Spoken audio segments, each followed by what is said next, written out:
technical difficulties, ladies and gents.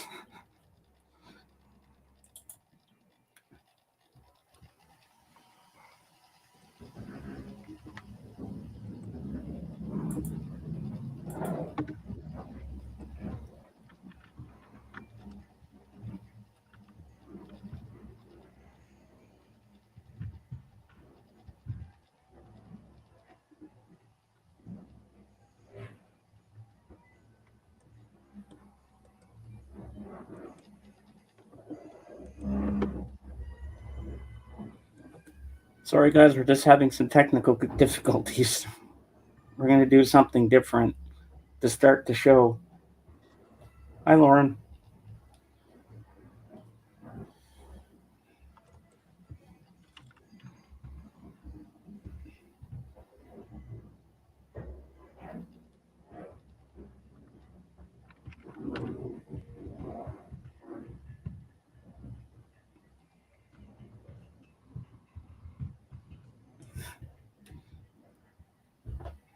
When we were behind the scenes, we had it working. So I'm not giving my monologue yet. We have to wait till this goes first. Hey, Mick, how you doing?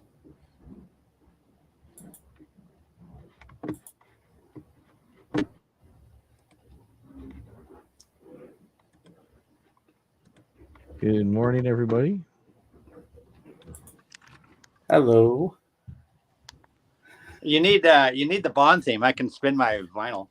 I know he's going to play it right now, but he's having issues trying to get the thing to go. Hey, Jan. You want me to spin it on my... I can spin it in a second on my turntable. Okay. Let me grab a copy of it. Which one do you want? The original? The original, yeah. All right. We grab the original. Yeah, we have to start with the Bond theme. Just let me grab it here. I'll just crank up my stereo. I'm sure you'll be able to hear it.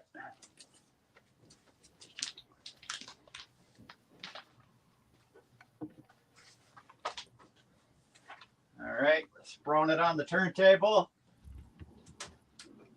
All right, let's spin up the turntable. Crank up the stereo. All right, let's put it on turntable. That would help. All right, here we go. You ready? Yep, go for it.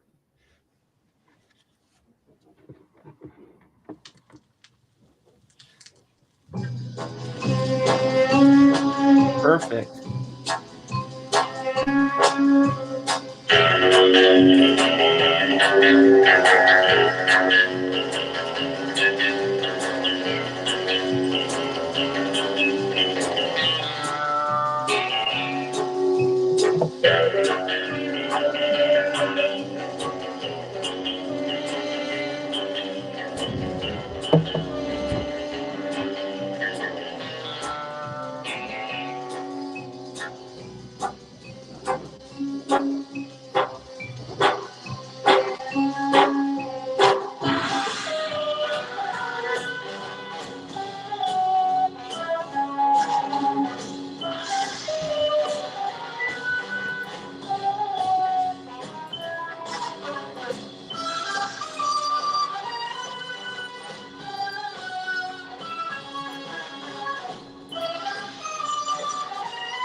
Wait for AGK to come to the camera, and then I'll start my monologue.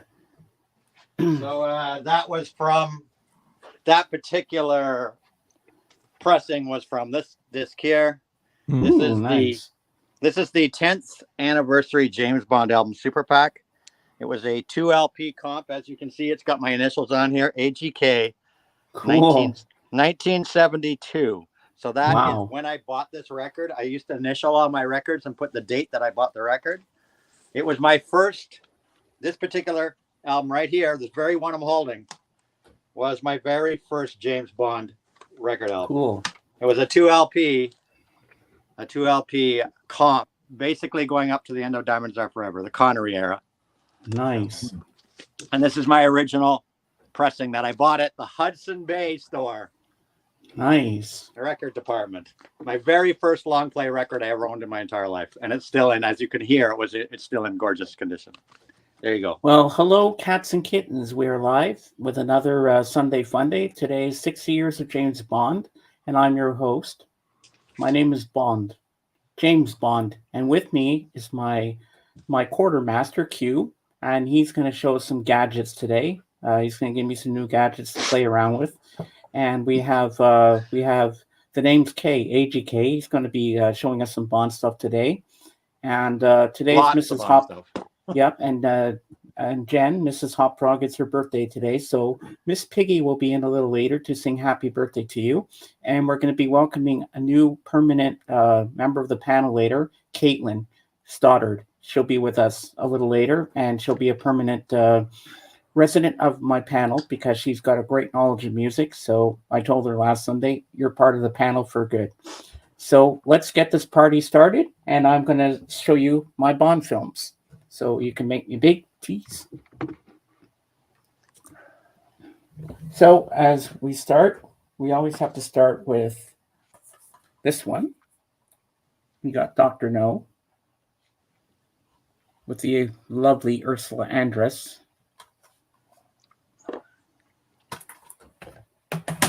And the next we have From Russia with Love. You should tilt them a little bit because you're getting your light shining right on them. It's hard to see them. Oh, tilt it. Yeah, okay. Tilt it. The light's hitting them bad. And my all-time favorite, Goldfinger.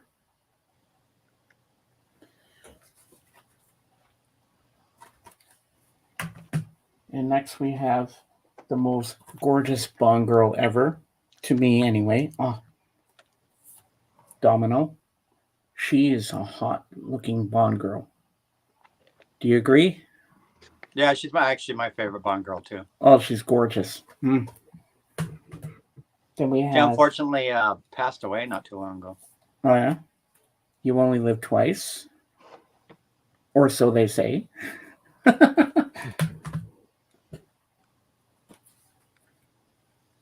On Her Majesty's Secret Service.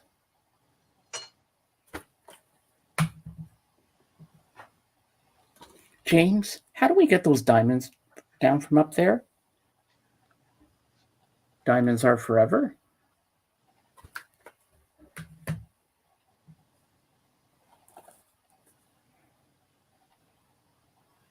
Live and let die.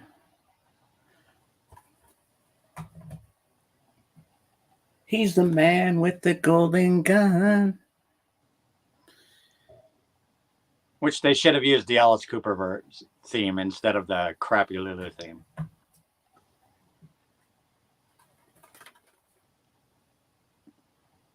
The Spy Who Loved Me.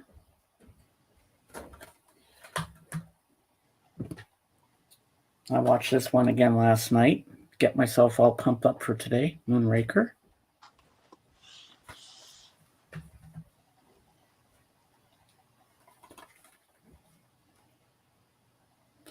For Your Eyes Only. Now, before I get to Octopussy, okay, I have this one on DVD, but I don't consider this the best Bond film because it's a bad ripoff of Thunderball. But I have it, but... It's not a bad ripoff. It's actually more true to the book than the first Thunderball. Never Say Never Again.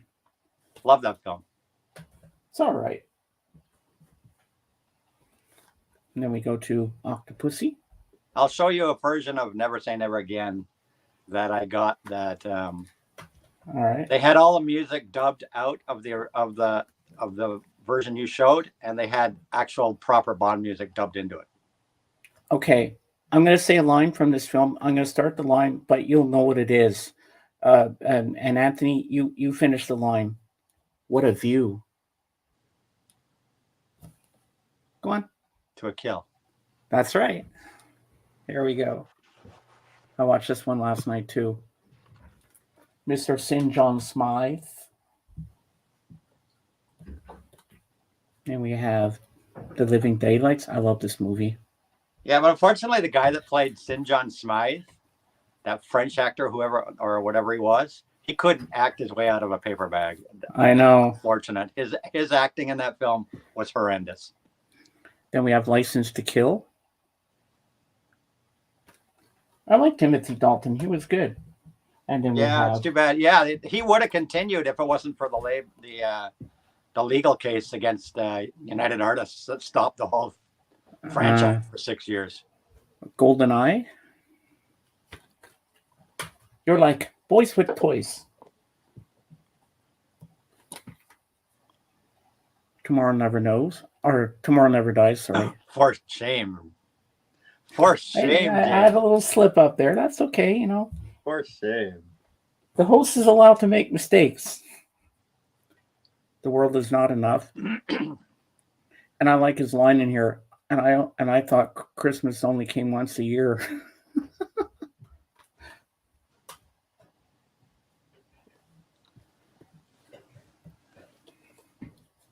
And we got Die Another Day.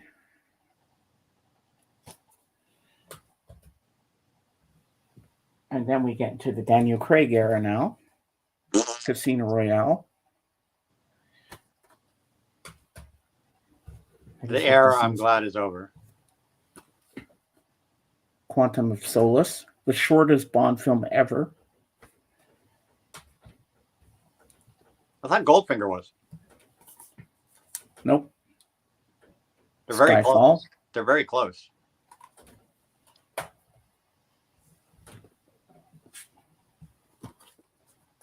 Spectre.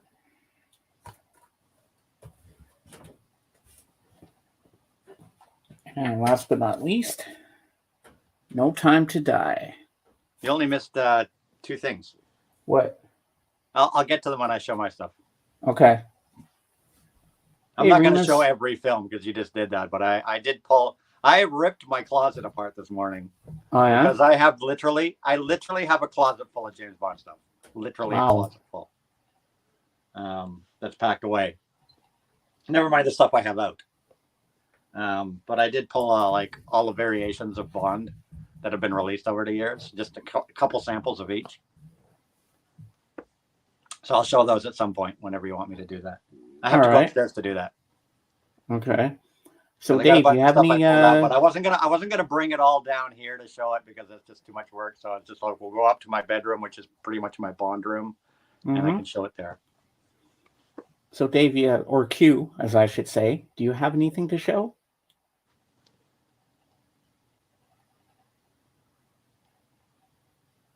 I'm muted. There you go. Actually, let me make this stuff big. We have a couple things for you, Mr. Bond. All right. We have this item here. It shoots a laser, and it temporarily blinds everybody on camera.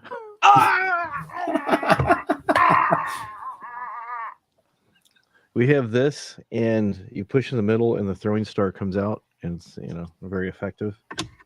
Okay. This is the plans to corrupt whoever villain's lair we're going to today. I don't know.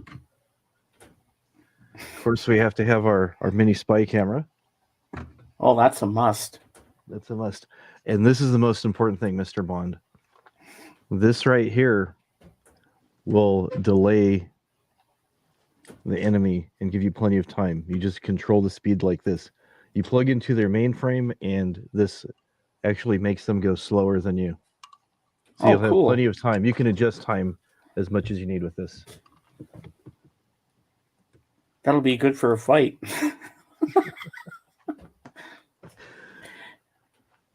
Now, before I forget, I'm going to do this a little early now. I'm going to bring up Miss Piggy, and she's going to talk to you guys because she's trying out to be a Bond girl, and she's going to sing Happy Birthday for Jen. Once I get her off the floor here. All right, just give me a second. Get her all set up.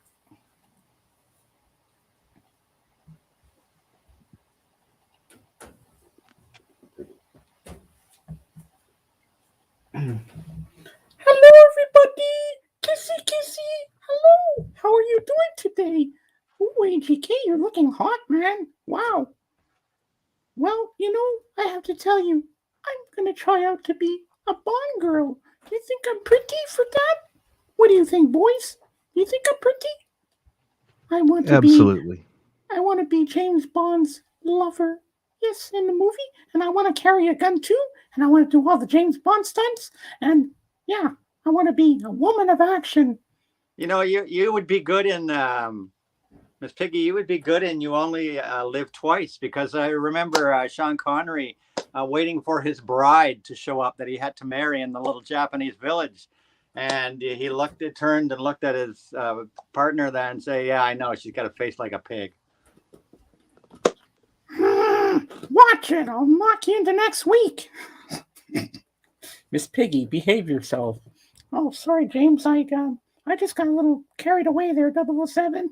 Okay, now I'm going to sing Happy Birthday for Jen because today is her birthday, and I hope she has a lot of beer and wine and food and maybe some weed. You got to get high because it's fun. All right, here we go. Happy birthday to you. Oh! Happy birthday to you. Oh! Happy birthday, dear Jenny. Happy birthday to you. Oh! Thank you. And I hope that you have a wonderful day and you have a birthday cake and Dave pops out of the cake for you. Because, all ladies like that kind of stuff, don't they? I think so. Well, I know I do. Kermie never did that to me. And then he cheated on me with Janice from the Electric Mayhem, that bastard. What can I do? What can I say, Well, I gotta go. I'll see you later. Bye-bye, everybody. Kissy, kissy. Ladies Bye-bye, and gentlemen, Miss Miss Piggy. Have a good day, Miss Piggy. Just drop her on the floor. All right, you make me small. All righty. Hey, Roger. Hey, Captain Spaulding. So, what do you want me to show first? I got a shitload of stuff, but we'll do it in little chunks. Okay, whatever floats your boat. As you can see, I'm sporting today a Octopussy T-shirt. This is actually the Japanese movie poster for Octopussy. Oh, wow. I don't know if you can see that. There you go. Yeah, very nice. Hey, Sean. And my Tomorrow Never Dies cap that I got cool. at the Bond night, the Tomorrow Never Dies Bond night at Planet Hollywood, where I was James Bond. That's a whole story in itself. So I don't know if you want me to start with that story or you want me to show some other stuff first. What do you want? What do you want? Tell the story. All right. Yeah, the story is when this film here, Tomorrow Never Dies, came out in 1997. Everybody that I know that knows me knows I'm a massive James Bond collector since like 1967, something like that, when I first started collecting Bond stuff. People said there was a radio station, a local radio station here in Toronto, that was promoting the opening of Tomorrow Never Dies in the theaters. So part of the promotion was with MGM. And that's how I got my contact that I know to this day in MGM, the one that got me the thing we showed last week, the No Time to Die box, because I have a contact at Eon Productions and MGM. But that contact that I made goes back to this 1997, to this competition. And the radio station put on a competition that was Do Your Best Bond. So they basically wanted people to send in a photograph of themselves as James Bond. And they would then pick finalists and have a competition. So my friend Paul said, Anthony, you really should enter this competition. And at that time, I had a James Bond website on the internet. I had one of the biggest. We're talking here 1997, so internet was still pretty new. I had one of the biggest James Bond fan websites on the internet. I worked on it for hours and hours, multiple pages. I explored the books, the movies, soundtracks. I wrote articles. I had one article that was published in a James Bond magazine. So everybody was saying, Anthony, you should enter this competition. You got so much memorabilia. So I had a friend of mine take a picture of me in front of a whole bunch of my Bond memorabilia. And I had a tuxedo. I had the tuxedo on. I did the whole thing. I had the Walther PPK, did the whole pose, and sent it into the radio, mailed it into the radio station. Back in those days, you had to mail stuff by mail, you know? So I mailed it into the radio station. And like a week later, they called me and said, congratulations, you're one of 10 finalists. And they invited me. I had to go to Planet Hollywood, which is, people know what Planet Hollywood is. It's a restaurant thing. Unfortunately, it's not here in Toronto anymore. They closed. But the competition was at Planet Hollywood. And to do this competition, I had to prepare a skit. They said, well, when you come, you have to perform a skit on stage, some sort of James Bond skit. You can do whatever you want, comedy, sing a song, anything. You have to do a skit. And it was a formal black tie affair, so you had to wear a tuxedo and the whole 9 yards. So I went to this thing. I didn't know what to do. I'm not an actor. I'm not an actor. Maybe I could do it now because I'm so used to being on camera now. But back in the day, I was never on camera for anything. So I was never good at standing up in front of a crowd. So I decided that I would do, because I couldn't act worth shit, I decided to do like an opening title sequence. And as you people know that watch the Bond movies, the opening title sequences at that time always revolved around silhouettes of beautiful girls floating around and James Bond with his gun. And, they always had those sort of things going on in the opening title sequences. So I decided to use the theme for Tomorrow Never Dies, because the soundtrack had already been released, and the single for Sheryl Crow's song. So I decided to use that as my background song.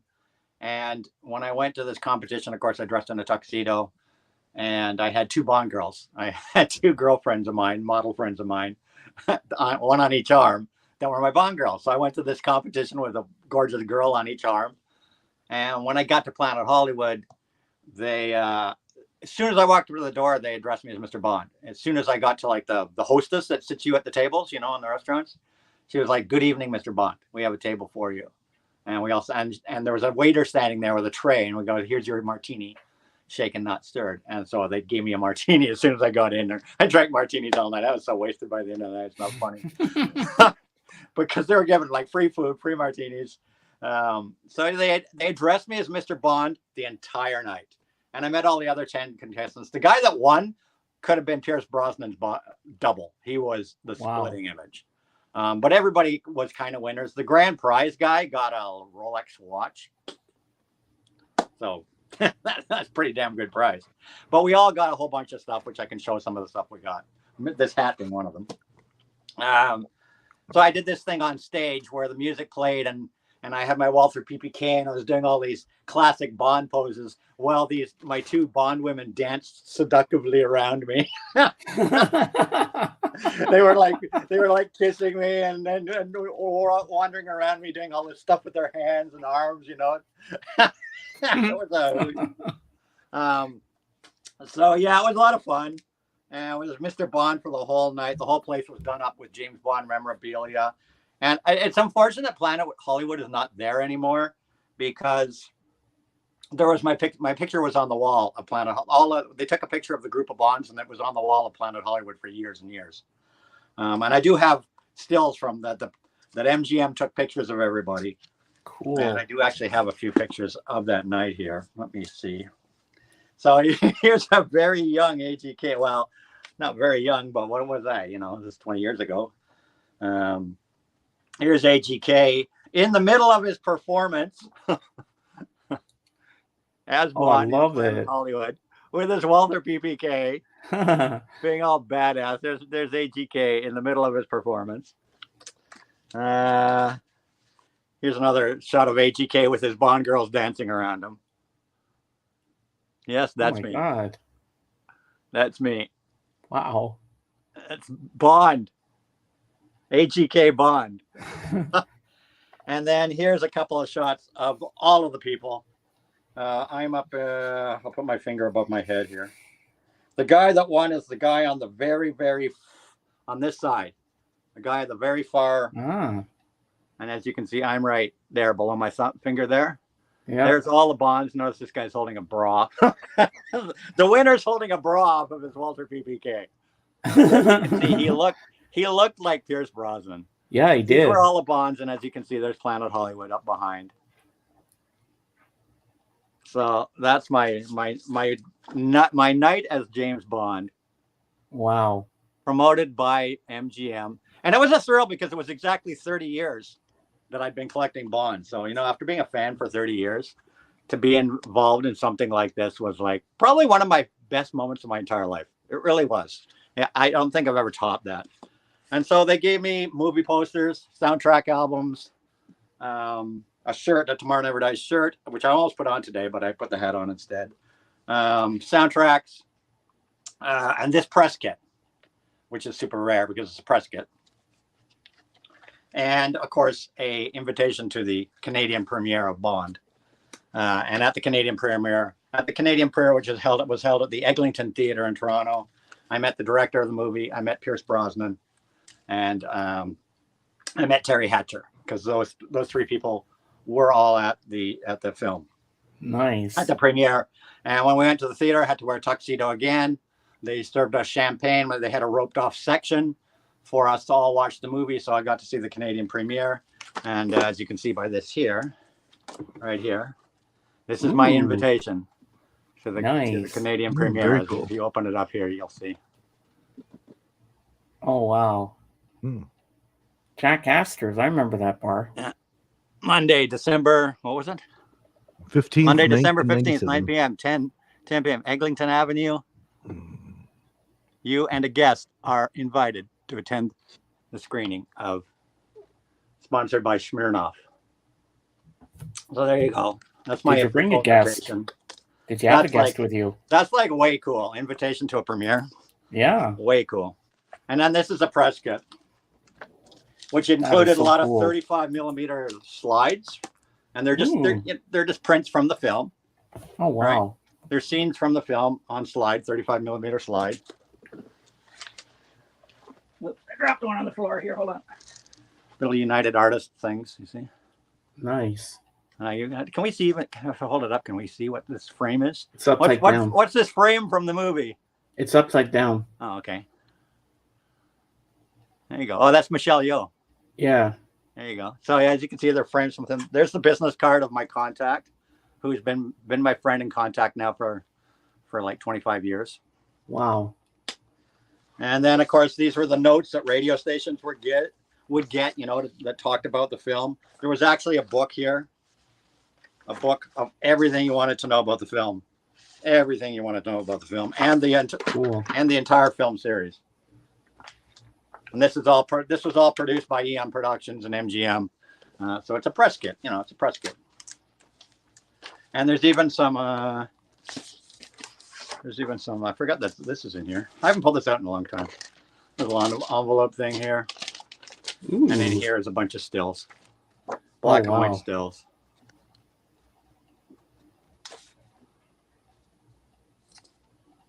Kind of cool.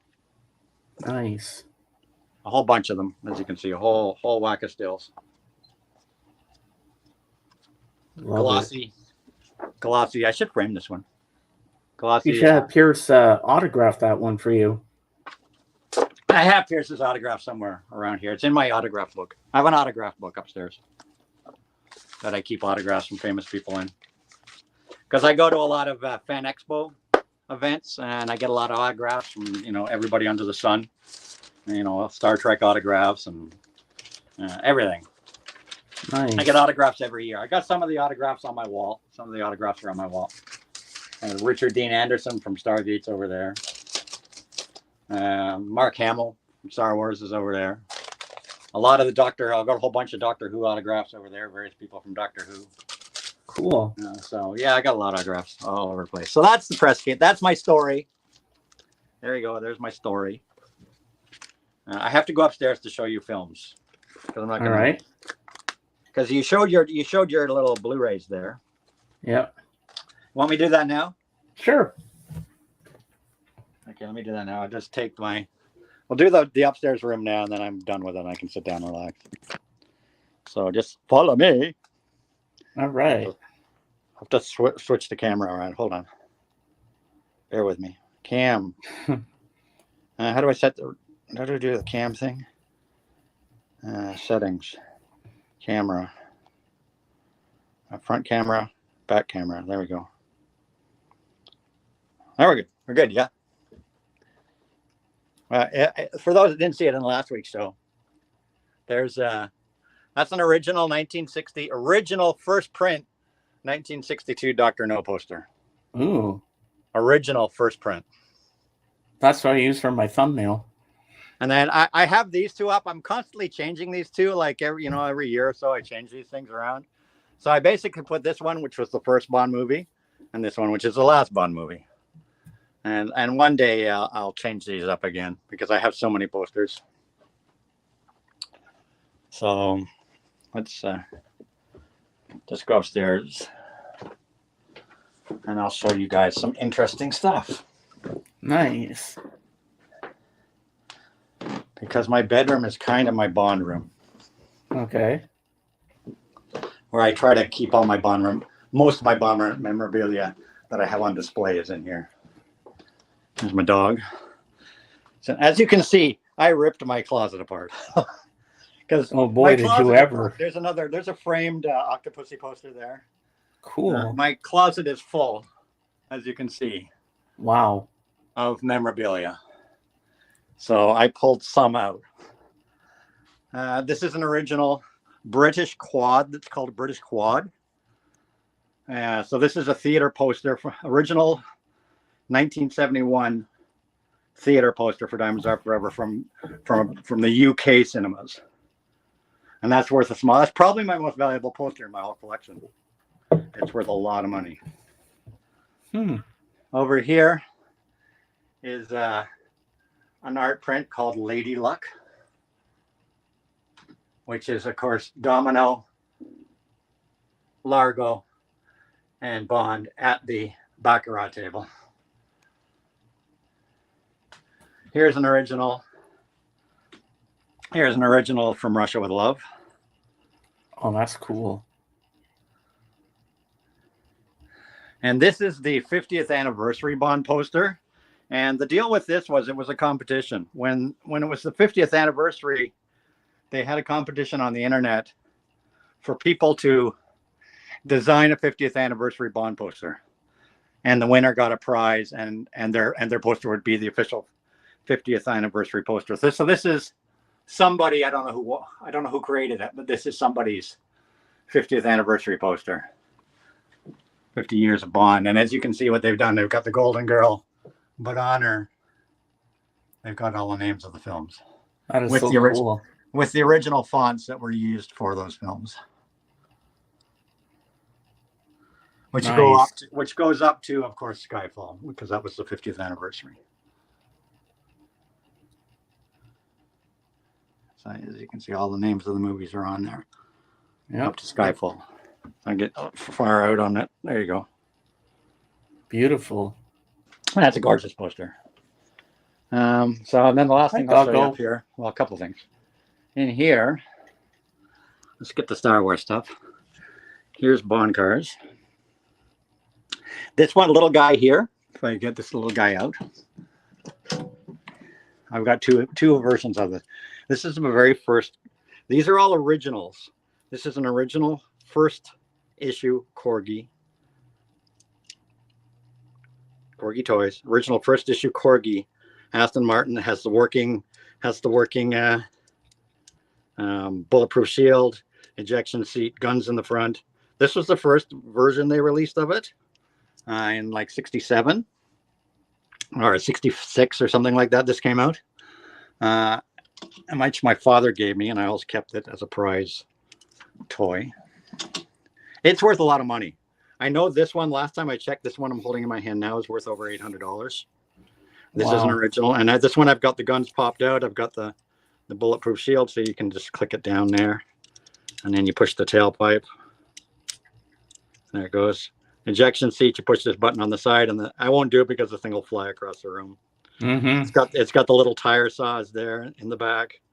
The guns in the front, which also pop out by pressing this button. And then this is a newer version very highly detailed version, and it's got the engine and everything. It's a proper full scale replica, Wow. including the engine, trunk, everything. As you That can is see. awesome. This is a proper full scale replica. It's got the everything. Down here, as you can see, there's still one in a blister pack. Corgi Toys, Mm-hmm. Casino Royale one. This is the Aston Martin from Die Another Day, and it's got the guns popping out of the hood, as you can see. Rocket launchers in the front there. This is a smaller version of that same one. As you can see, it's also Corgi. It's also got the rocket launchers, which I've got popped out right now, but they do go in, and you can close it and press a button and they pop out. Oh, there's a Batmobile. Here's the Toyota 2000 from You Only Live Twice, with Bond, of course, shooting back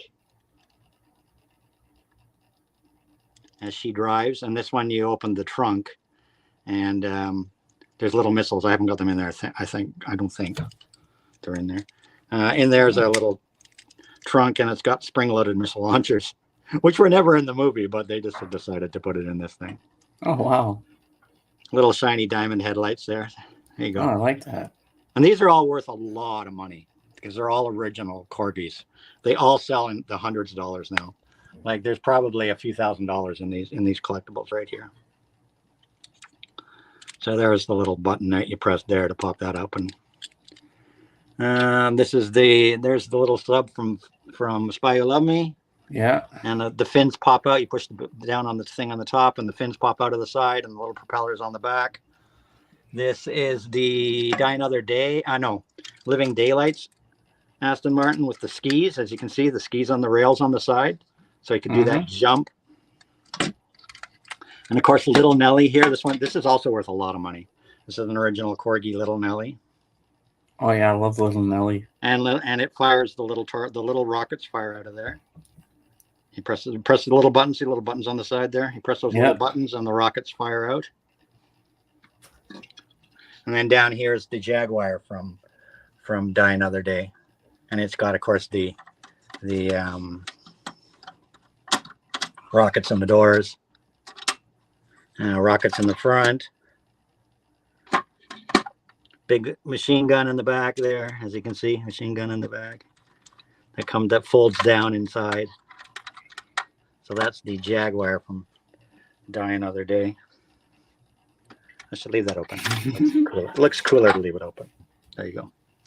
So there's some models for you guys.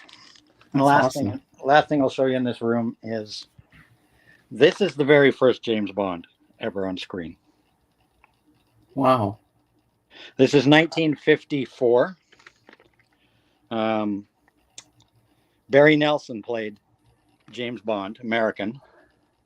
It was a half-hour black and white mystery theater episode broadcast on CBS. Oh, wow. Yeah, this is the original. And I do have this on DVD as well. And this actually has on the back, it has 14 original coming attractions. So these are actually teasers for the movies. Oh, wow. That's so cool. Yeah, this is very rare. So this is the original James Bond. If you've never seen it, you should look it up. It's about a half-hour show. It's the original story of Casino Royale, basically taken right from the pages of the book. American plays James Bond. And as you can see here, we have Peter Lorre plays Le Chiffre. Peter Lorre, and people know who Peter Lorre is from like the Maltese Falcon and whatnot. Yeah. So that's the original VHS, but I don't even remember where I picked this up. Original VHS.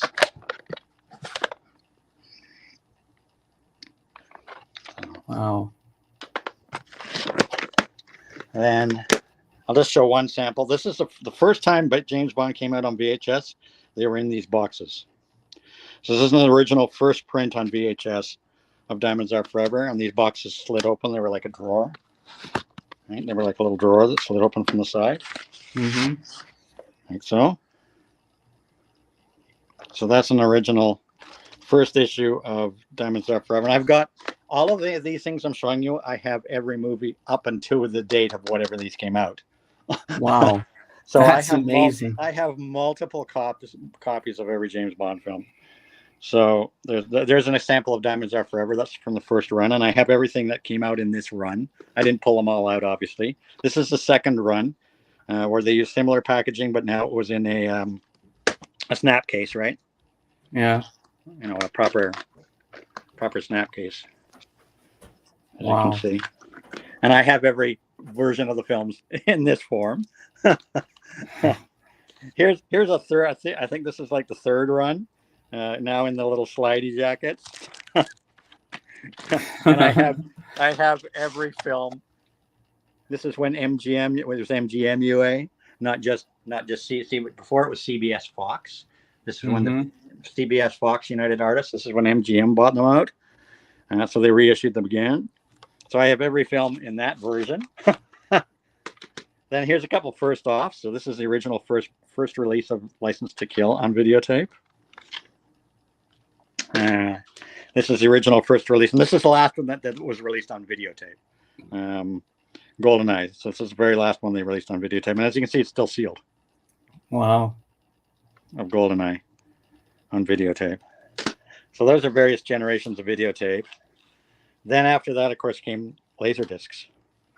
Ooh, I want to see. So these. this is the original first release of Dr. No from Russia with Love. It's like a box set on Ooh. Laserdisc. I'll just pop it open so you can see. Thing with Laserdisc, they all came in these nice PVC sleeves. Let me put the phone down for a second. I try to get this out of here. It's been in here for a long time. Don't know if I'm going to get it out. It's being stubborn. Oh, there we go.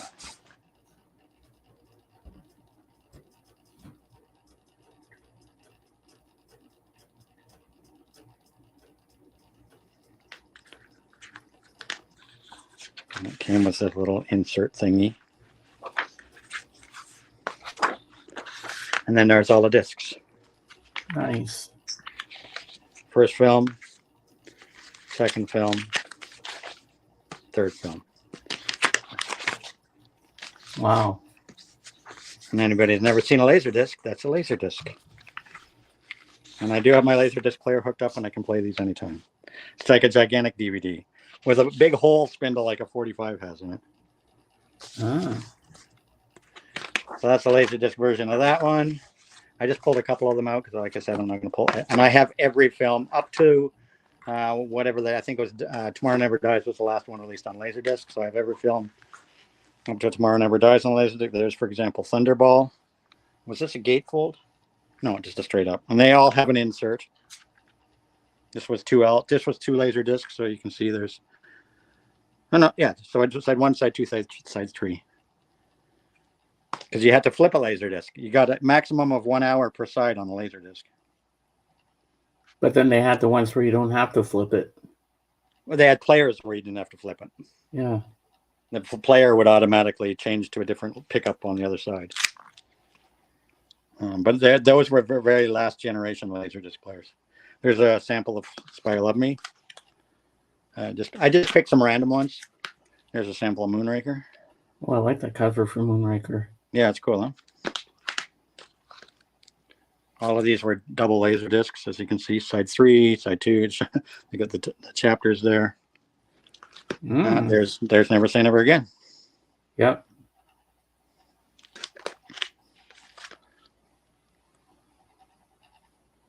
It's different artwork. Yeah, different artwork again. Living Daylights.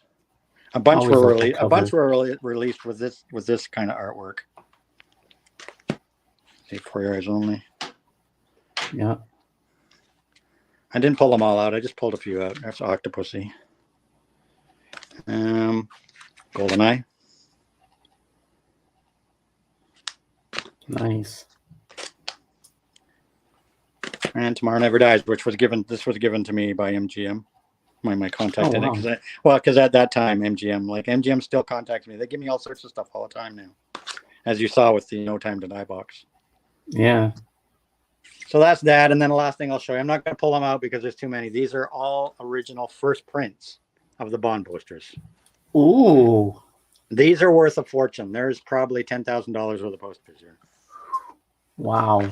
First print. See, they're all in. I've got them rolled up and they're in tubes, as you can see. There's a Pet Shop Boys one in there too. But they're all in tubes here. As you can see, I've got them rolled up. They're all rolled posters, are all first prints. So in this one, you've got You Only Live Twice on Our Majesty's Secret Services in there.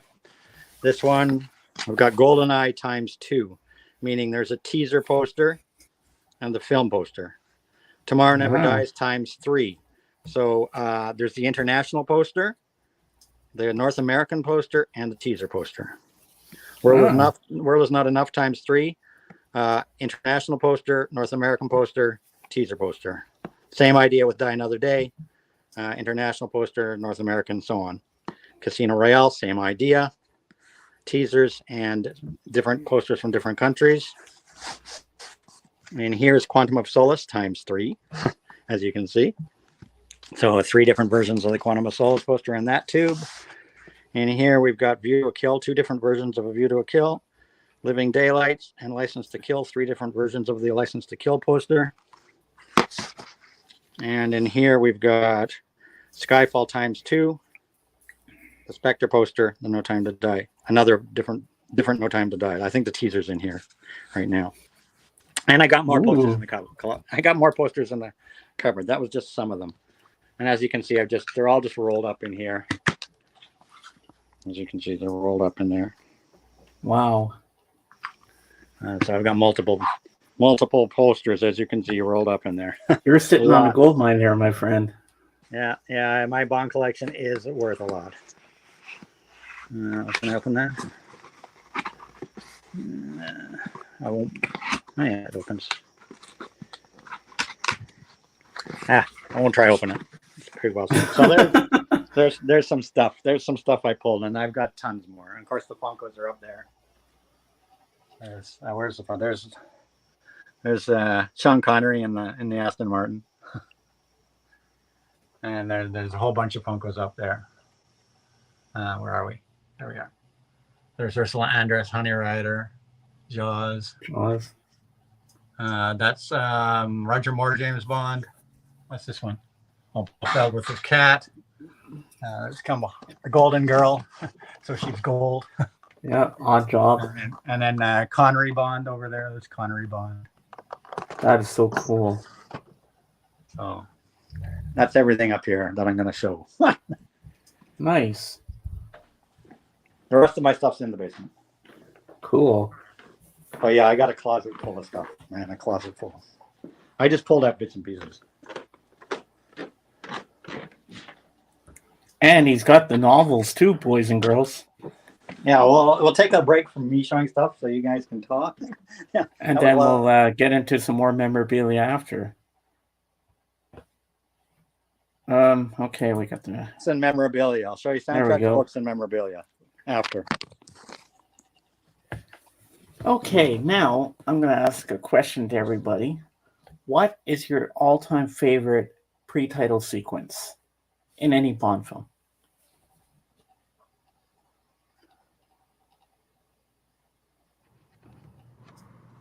I'm just checking the chat because I was away. I'm just catching up with the chat here. Yeah, that's a lot of amazing stuff you have there. Thank you for showing that. And that's only the tip of the... You ain't seen nothing yet. Wait till you see all this Bond stuff. Iceberg. I'm ashamed to say I got too much stuff. This is what you are when you're, a massive fan. Yeah. Oh, yeah. I need to switch my camera back here. Settings. Camera. Front camera. Yeah, Bob is saying that is a hard question because there are so many great openings. There we are. I know. I think my favorite one is For Your Eyes Only. The pre-title sequence. Yeah, it's kind of silly though. He dumps Blofeld down the chimney. They never say it's Blofeld, but we all know it's Blofeld. Yeah. It was kind of a stupid way to end Blofeld, but it was fun. It was a well executed scene. Yeah, I had a different plan to get rid of him. You did you? Yes, we did. Actually, we were hard at work making this robotic cat that actually has an explosive device in it. Oh. And It works just like his real cat. Right idea, wrong pussy. Yeah. Remember that line? Uh-huh. Diamonds are forever. I'm Pussy Galore, and I love his answer. Ooh, I must be dreaming. And the scene where in A View to a Kill, I'm Jenny Flex. Well, then there was With the- Bambi and Thumper in Oh yeah. Diamonds Are Forever. Kicked the shit out of Sean Connery. I know, right? Yeah, these probably could be worth something because they're official 35 millimeter frames. They're all marked with the date and Yeah. everything on them. That is so cool. So They're all what was they're all in perfect condition because it came in a little thingy Hmm. to protect them. Okay, Bob's going with GoldenEye. GoldenEye? Oh yeah, that's a great sequence when he's bungee jumping down the thing there. Yeah, I'll go with GoldenEye. That's a good one. I like that one. And when he's chasing after the plane and he gets in there and you Mhm. just see it going meow, and it goes down, then you hear the theme song coming up, dum, dum, dum, dum, and then he comes out. I'd have to think here. I got to think through the movies and decide which would be my favorite. I'll have to think here. Thunderball. What's Thunderball? Thunderball's a good opening sequence. Has the jetpack. Oh yeah, Has that great fight in the chateau. Even on Her Majesty's Secret Service was a good one where he goes out on the beach to rescue Tracy out of the ocean.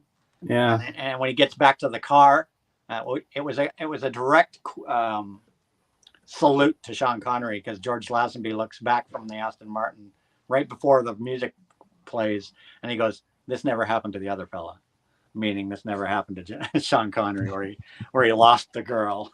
And I love that opening bass line to it. Dun, dun, dun, That's a great theme. dun. That is a great theme. That's That's one of my favorites. What was Diamonds Are? Diamonds Are Forever was The Mud in the Spa.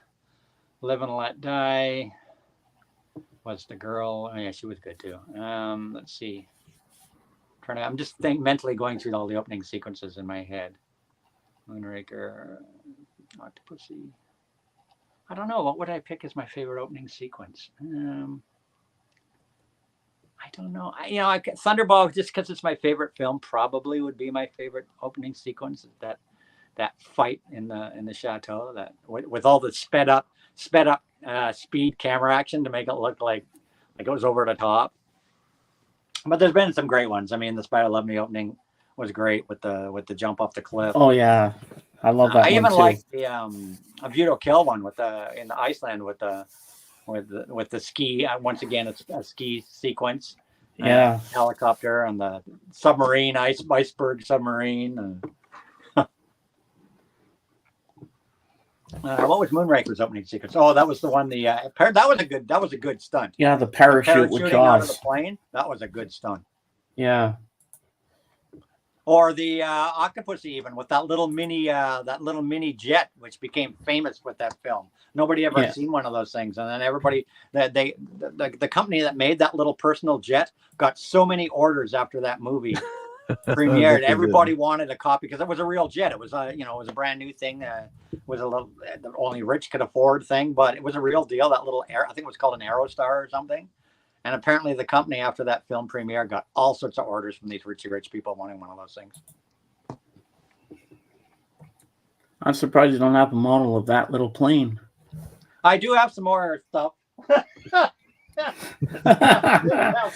not out of the woods yet. Don't show anything. Don't show anything yet. I just got to move my Bond movies over to the coffee table so I don't knock them on the floor. Then I just got to go quickly to the washroom. Hold on. All Just right, give me a second, guys. We could be here a long time if I actually showed all my stuff. So, kind of are you a fan? I haven't pulled this stuff out in a long time. You got so much cool stuff there. Yeah, Bond was my number one passion. Even before I got into music, I was into Bond. My first memory of Bond, and the thing that got me into James Bond, was my dad came back from a business trip when I was about, I'm thinking 7 years old, around 1966, 67. he came back and he brought me a plastic model kit, and it was the Aston Martin DB5. Mm. You know, a proper, you know, Rebel Yeah. or whatever the companies that Mhm. make those model kits, right? And he and I, over the next few nights, glued the thing and painted, and it was, and the little gadgets worked on it and everything. You know, Oh, spring very loaded. cool. Yeah. Yeah, and I wish I had it to this day. I don't know whatever Mhm. happened to that plastic model kit. I kind of wish I had it. But that was, I was intrigued by this car and I wanted to know everything about this car. Yeah. And then I got into the books and I read, the first book I had was You Only Live Twice, an original first print of You Only Live Twice on paperback that I found in a used bookstore thing. Mhm. And I started reading the books. It would be like almost 4 years. It was like 1970 because my first film I saw in the theater was Diamonds Are Forever with my dad on my birthday.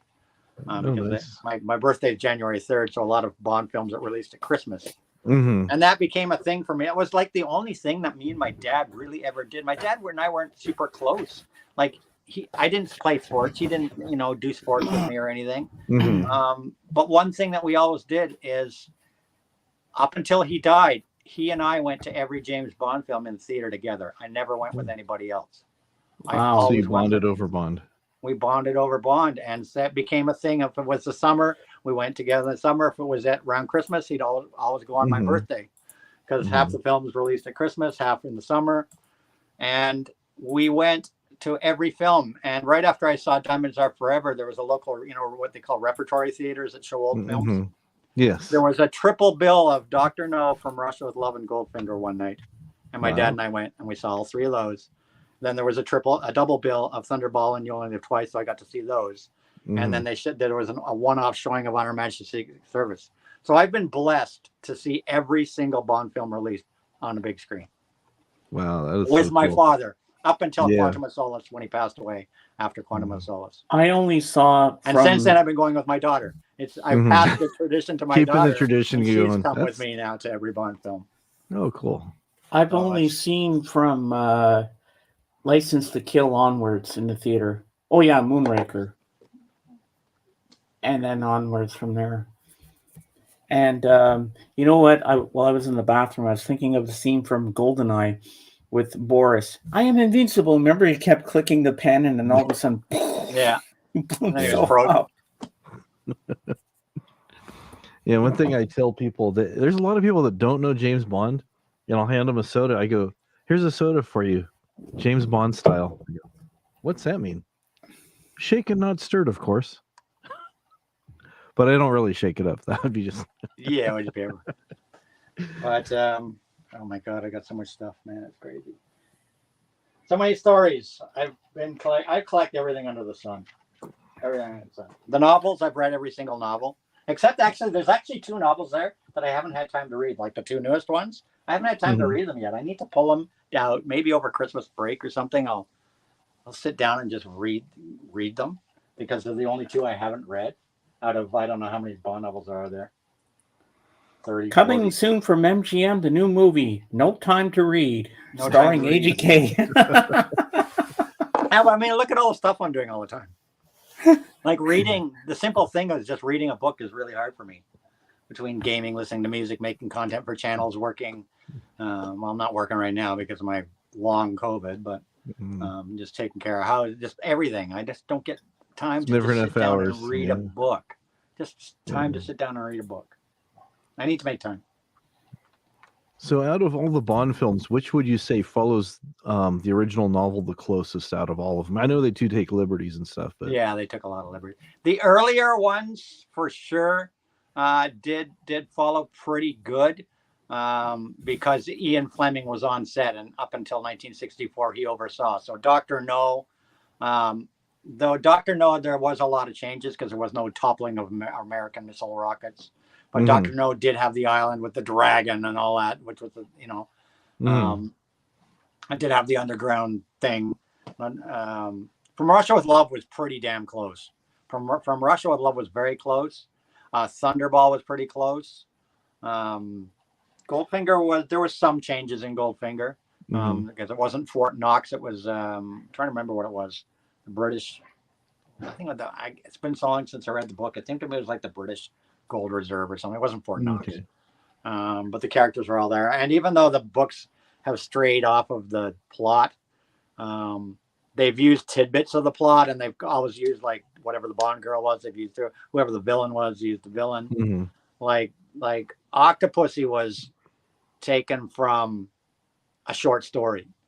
Mm. And the only thing that was real that was taken from that short story, other than the Octopussy character, the girl Octopussy, and the title, the only thing that was actually taken from the short story in that movie was that one point in the movie, if you remember Octopussy, they go to an auction and they auction off Fabergé eggs.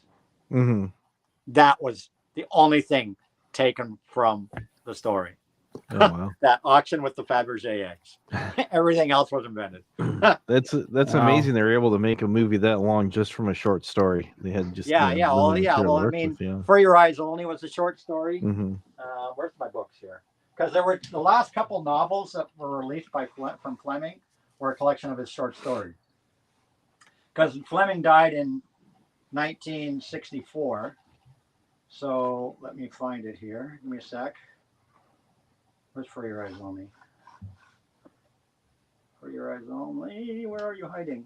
Octopussy and For Your Eyes Only were short story collections of short stories. How come I can't find them? Huh? Where are you? Where are you hiding? Did I put them somewhere else? Whenever you need something, it's always. It should be all in order here, man. Of the Golden Gun. Well, it's hiding because it's For Your Eyes Only. We're not allowed to see it, is what it is. Yeah, apparently. Apparently. So, what did I do with them? Wow, I've only got 5 people in here, but I don't worry about that anymore. Yeah, it's Sunday.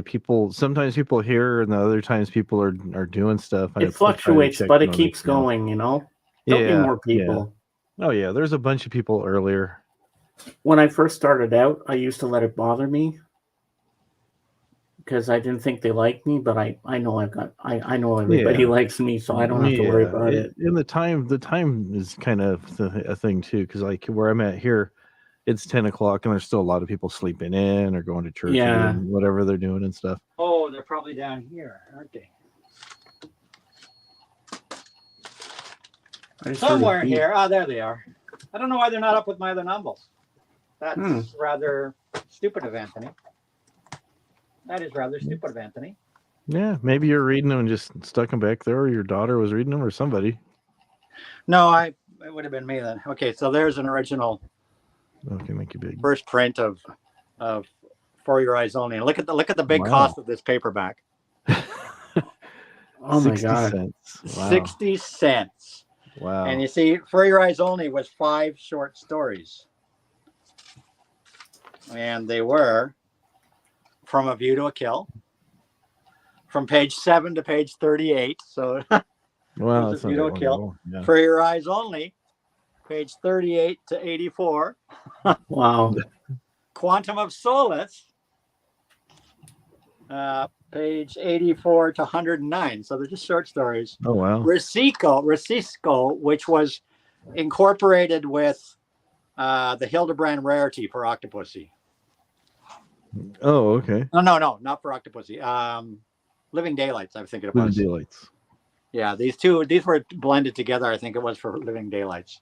Recisko and Hildebrand Rarity.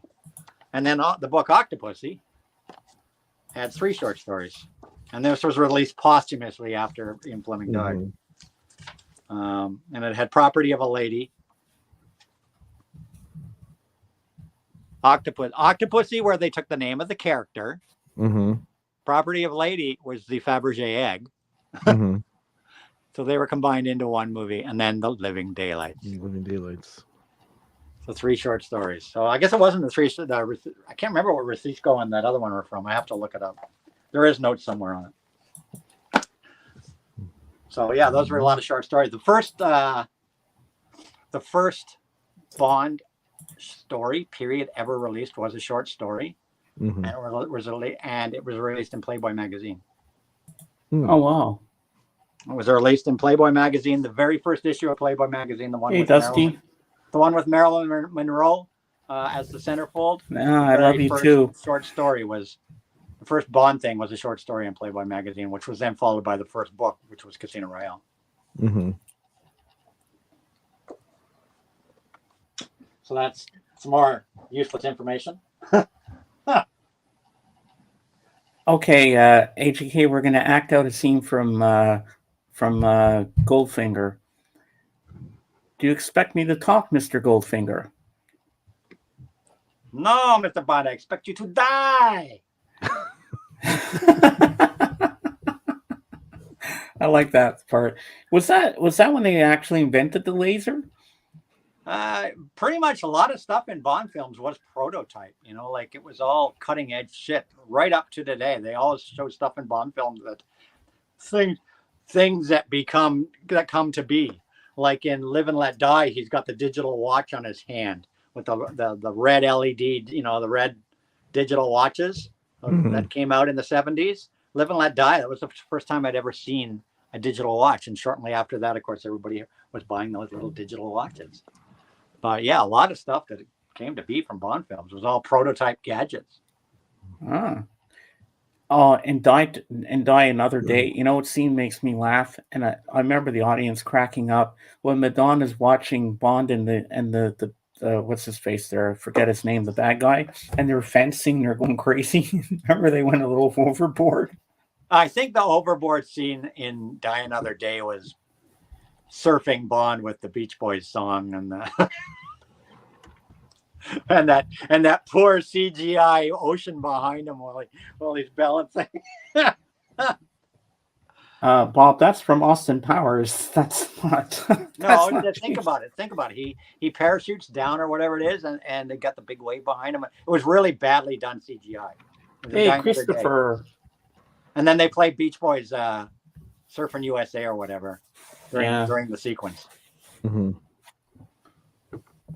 But I like when the bad guys parachuting into England and they're playing London Calling by that was Flash cool. when he comes in. Cool. That was very cool. I like that. I'm just teasing you, Bob. I think we shall call it the Alan Parsons Project.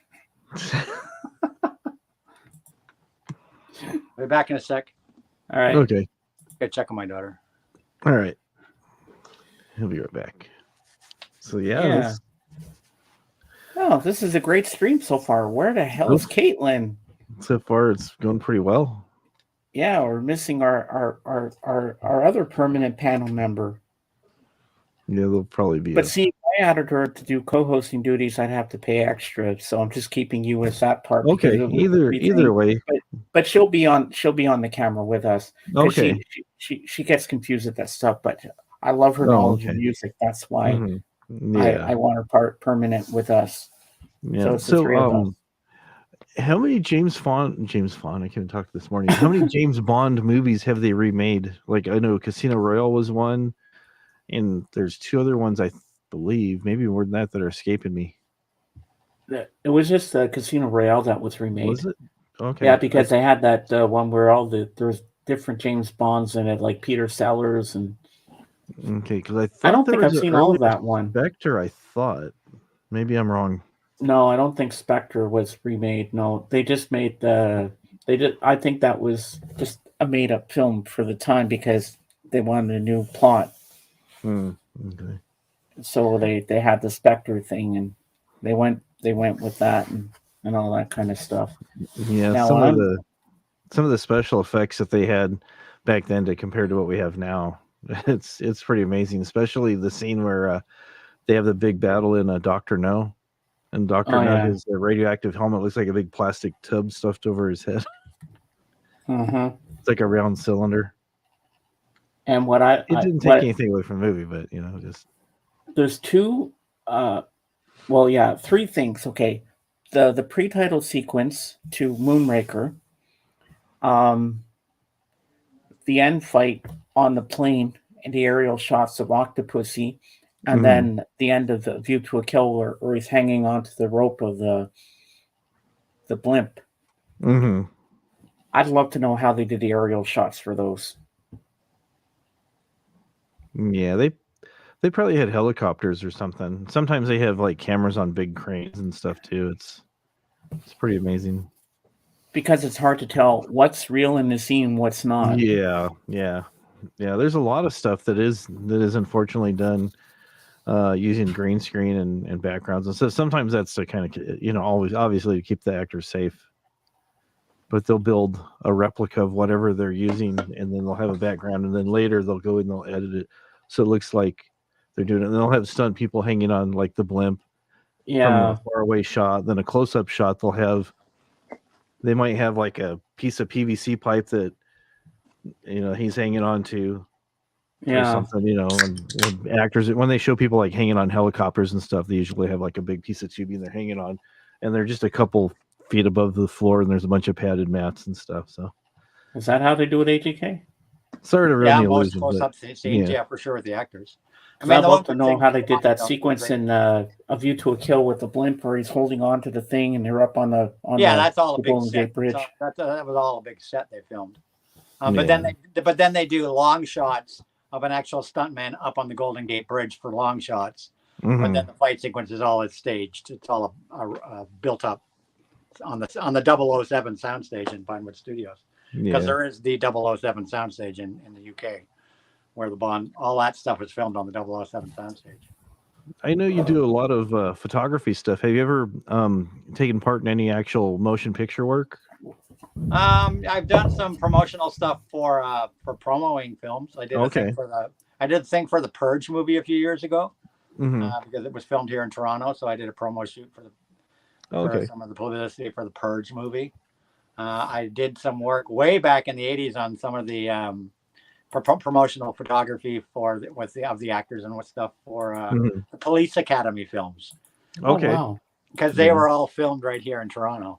Mm. So I did some promotional work for the Police Academy films. I worked on the most recent thing I worked on was 12 Monkeys, the TV series. Oh, okay. Which I can grab my official crew. I did some of the promotional photography for 12 Monkeys. There's the 12 Monkeys TV cool. series. There you go. Nice. Season 10. This is my season 3 badge crew. Oh, Very yeah. cool. So I did some work on that. That was just a few years ago. I have a friend that's in the movie business. He's a set. I don't know what you call it. He's in charge of like inventorying everything for the set. Oh, okay. Like a props property master, or whatever they call it. Property master. Yeah. So he was showing. He's taken me. I've gone to visit him a few times on set. He invites me down. I went to see the filming of Pixel. Remember the movie from? Okay. Yeah. A few years ago, there was a movie Pixel. So he took me to the set of that, and he showed me all around the set of Pixel, and things that look like they're real, like rooms and buildings and stuff, they're cardboard. Yeah. They're cardboard. Like he took me into this room that you see in the movie that looks like brick walls, and it had like that steel bars and all that, the jail cell thingy, and it's all cardboard. The walls are cardboard. Everything's cardboard. It's painted up real nice to look real. Yeah. Wow. And the bars like on the windows and cell, they're cardboard tubes. Oh, okay. All cardboard. Sets are all cardboard. It looks real on camera, but it's all cardboard. That's the thing. As long as it looks real on film, that's all that matters. And they probably save a lot of money by making it out of cardboard rather than a heavy A construction lot of of wood sets and are plaster. just cardboard wall, flimsy little pieces. Like I have rolls for photography here.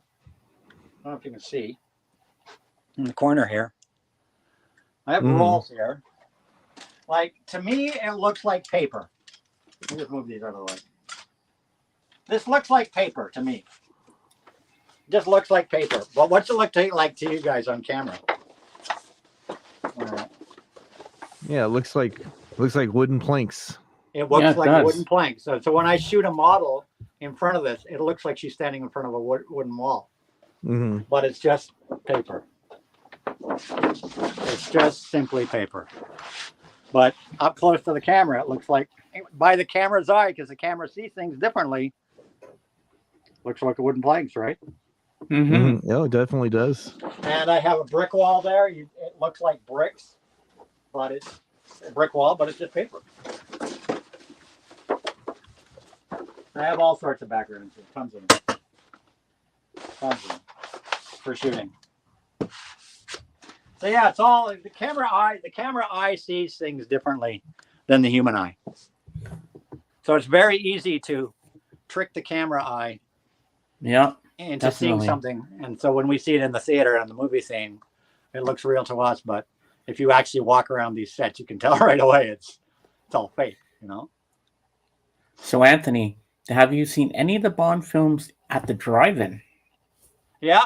I saw. I remember seeing License to Kill at the drive-in. Because a lot of them. Let me think. What was the summer release? And then I'll tell you. I would hope License to that- Kill was summer of '89. Yeah. Is there anything else I saw at the drive-in?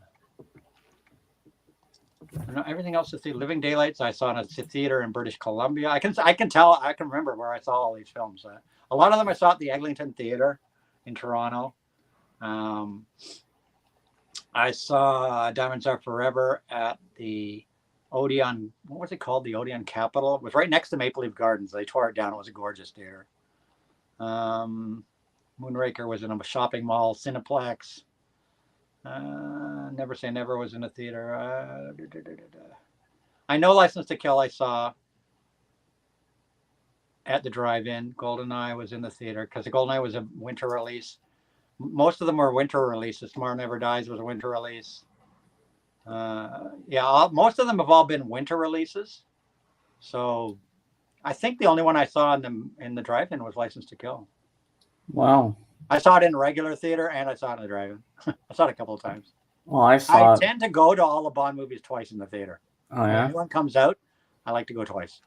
I Well, I go go once with with my my dad, and friends. then I go again with my friends or girlfriend or wife or who was ever with me at that time. I would go with my friend who loves Bond films, Mike, and then I go again with my dad and watch it. But I remember I saw GoldenEye with my dad and my cousin Kevin.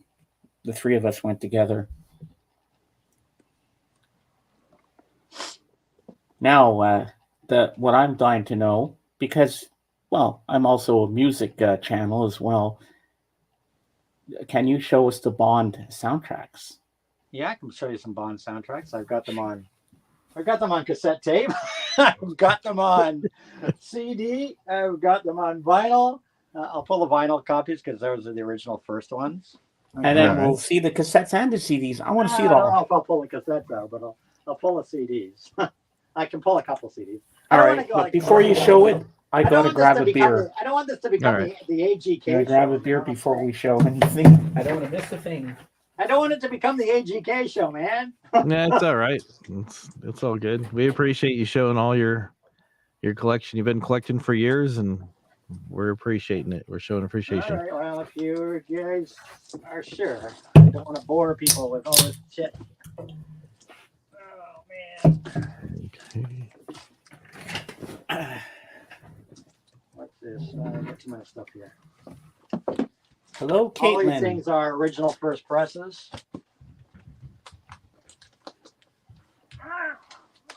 Ugh. Come and join us, my permanent new member of my panel. Yeah, Yeah. that's true. So many great Bond soundtracks, so many great songs from these movies. Ooh, we That got is some good correct. stuff here. Here we go. Oh my god! All right, make them big. All right, this is All right, a. here we go. This is actually a remaster. I'm going to show you. This one's a remaster of Doctor No. Ooh, nice. It actually comes with the CD inside too. There's a CD copy inside here. It's on red vinyl. So it's a remaster of Doctor No. Sorry. We got to bring up Caitlin first. All right, I'm All gonna right. dig again. Here we go. We got the remaster Doctor No there. Nice. This is a remaster of From Russia with Love. Ooh, I like that cover. It's on a blue vinyl, if I remember right. I have the originals of those too, but I'm just going through. Here's an original. No, this is remaster. This is my Oh remaster. man, that's a My classic. remaster of Goldfinger. Oh, I have multiple versions. This is one of the few things that I do have more than one version of on vinyl. This is an original first press of Thunderball. Ooh, nice. And as you can see, it's on United Artists. So I could check out this old United Artists label. I love the artwork. Mhm. oh my God, The old United Artists label. And this is in like mint condition. It sounds gorgeous. Wow, that's gorgeous. Thunderball. That's an original first press, 1965 of Thunderball. And Caitlin, say happy birthday to Mrs. Hop Frog. It's her birthday today. Oh, yes. Of course, Mrs. Hot Frog. Happy birthday again. Happy birthday. I love you. This is OK Connery, which I do have the movie for too.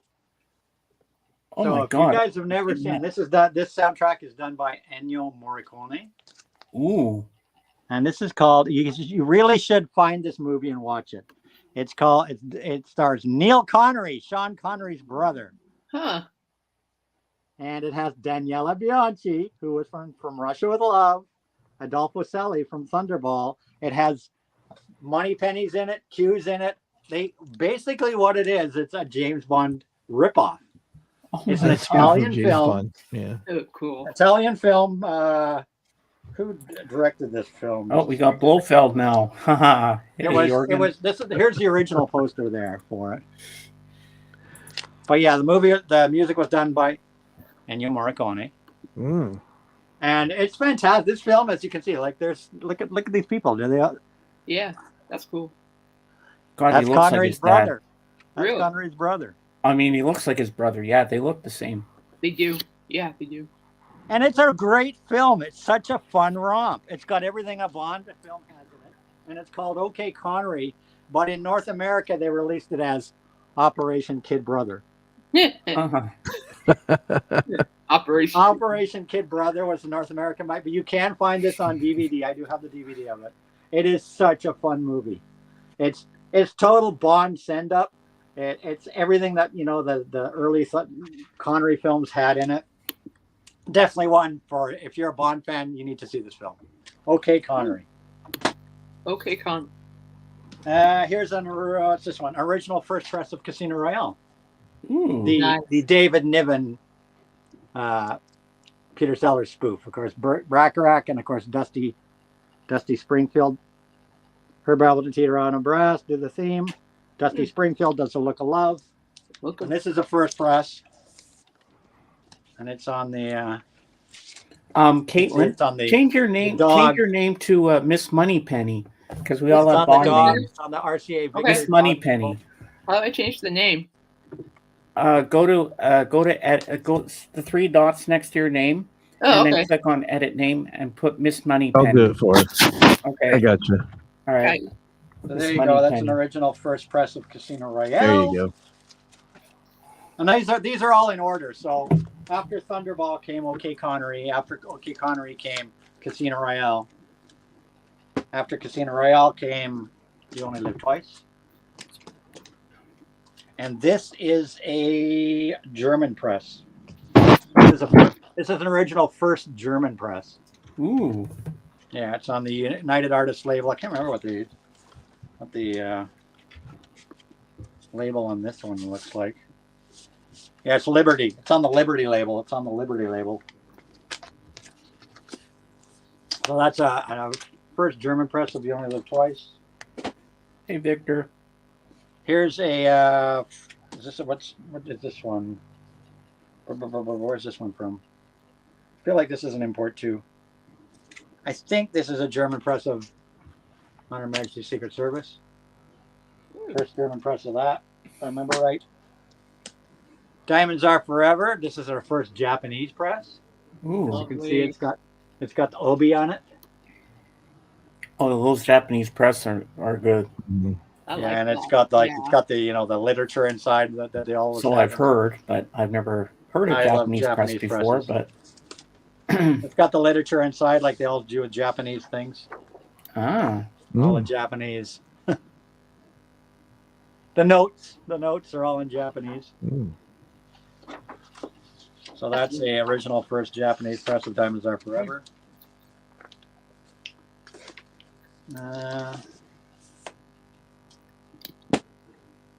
There's that one I guys showed you, that 10th anniversary. Mhm. My first long play album I ever owned in my life. This is a recent remaster of Oh, Live and Let Die, and it's in Wow. a gatefold. They did a gatefold on it. I won't bother taking it out, but it's a gatefold. It has all sorts of pictures of the movie. Nice. This is a beautiful remaster of Live and Let Die. Original first press of Man with Golden Gun. Man with the golden gun. First Canadian press of that one. First Canadian press of Spy Who Loved Me.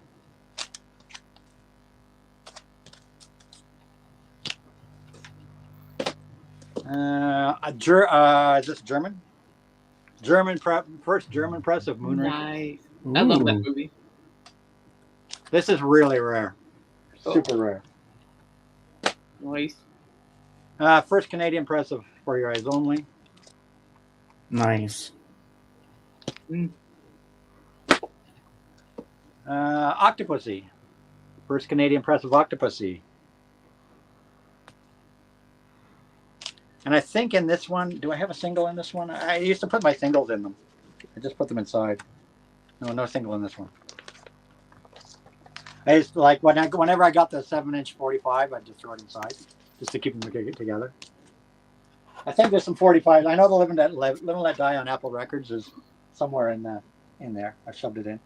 This is the only pressing on vinyl of Never Say Never Again, and it's Japanese first press. Oh, wow. That's great. You can't get this anywhere else. Huh. Other than Japan was the only country to actually release this soundtrack on vinyl. Really? Wow. I didn't. And this one has, but they did release the title track as a single in North America. And there's the, oopsie, I got that. They released the title track as a single in North America on A&M Records. Lanny Hall. Never Say Never And what's the Again. flip side?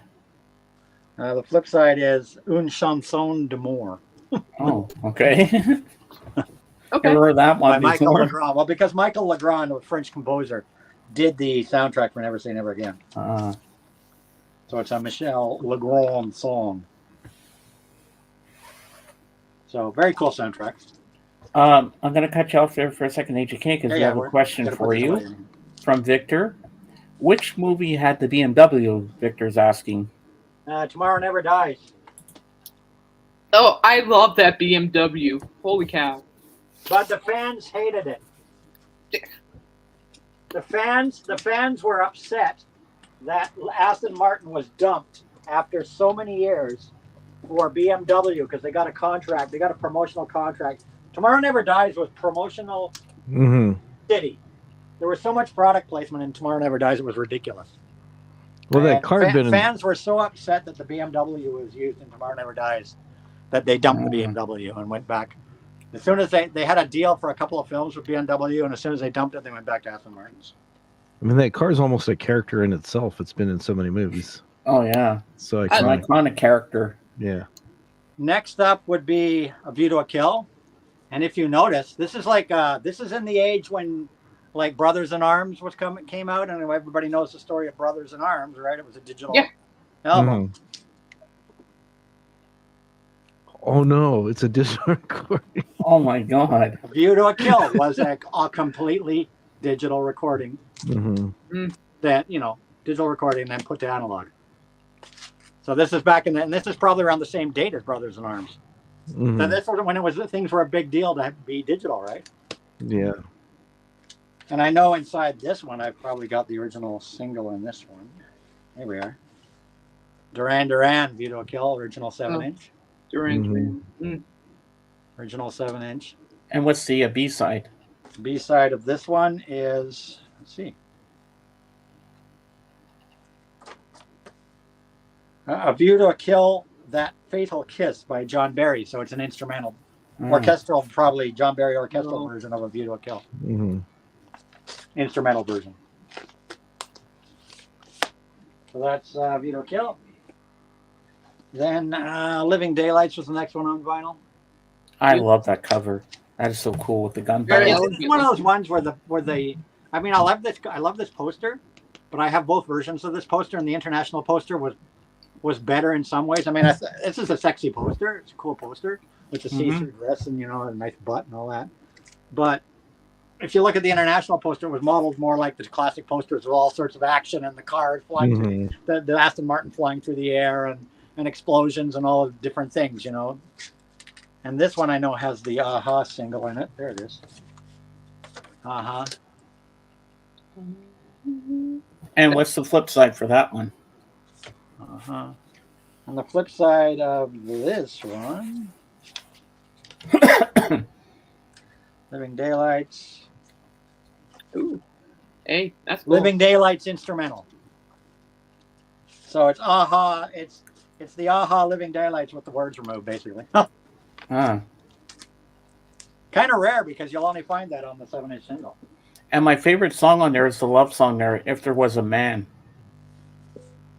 Then this would be the last vinyl. This would be the last Bond soundtrack to be released on vinyl at the time, License to Kill. And this is a French version, or where's this one? Yeah, France, because it was never released in vinyl in North America. It was only released on It was only released on CD in North America. So this is a France pressing of License to Kill. Ooh. I like that cover. Yeah, that's pretty yeah, cool. you see, this is like, and we got a shitty poster here in North America for License to Kill, and this is the international poster once again with the explosions and everything. Mhm. But in North America, we had this really shitty poster Yeah, of him just that's pretty standing. nice. GoldenEye is on CD. It's in there. I'll show maybe later that GoldenEye. GoldenEye was on CD. Tomorrow Never Dies. It's never been released on vinyl. I hope it gets repressed. Tomorrow Never Dies was never released on vinyl. There were two different CDs for Tomorrow Never Dies, a score one and a soundtrack. But I did get Moby's James Bond theme from Tomorrow Never Dies. This was given to me at that night that I told you guys about. Right. Oh, yeah. Given to me there. I've never seen it nice. out in the wild. It was given to me at that show. It's That's got nice. Moby. It's got the Tanga Twilo mix, the Moby's extended dance mix. It's remixes, right, for DJs or whatever, of Moby's version of the James Bond theme. And so that was one of those things I got at that gala, that 12-inch single. This I just found, literally not even a month ago. Madonna, Die Another Day. Ooh. I guess I'll die. This is 2002. Another This is when Day. they weren't making records. They weren't pressing vinyl really for public consumption. This is actually, as you can see, not for sale promotional copy. Man, So this is basically for DJs. It's DJ mixes. And actually these mixes are better That's than cool. the actual theme. These mixes are better than the version used in the movie. I bet. Wow. So Madonna, Die Another Day, DJ mixes. Where'd you get that Promotional one? copy. It was this never was released publicly for sale. And I found it in a reused record store. Oh, gotcha. Okay, cool. That's cool. That's a gem right there. The Oh gem. yes, definitely. And Die Another Day, that soundtrack has never been released on vinyl yet. It's only on CD. And I have Wow. it, of course, on CD. This got re-released for the first time on vinyl just a couple of years ago by Music on Vinyl, Casino Royale. And it's on a blue vinyl. Mm-hmm. Ooh, That's nice. Blue. So I just hope that maybe Music on Vinyl goes back and does GoldenEye, Tomorrow Never Dies, World Is Not Enough, Die Another. All the Brosnan films are only on CD. So I hope that Music on Vinyl will go back and maybe they'll be the ones to release those other ones because they've never been released on vinyl. And same with Quantum of Solace. Quantum of Solace is yet to be released on vinyl. Huh. So Die Another Day, I didn't know that. That's cool. Skyfall. That's a great movie. I love that one. Yeah. This is a limited edition version of. There's another version of the Skyfall soundtrack you can get, which has a completely different cover, and it's not. And there's the gate.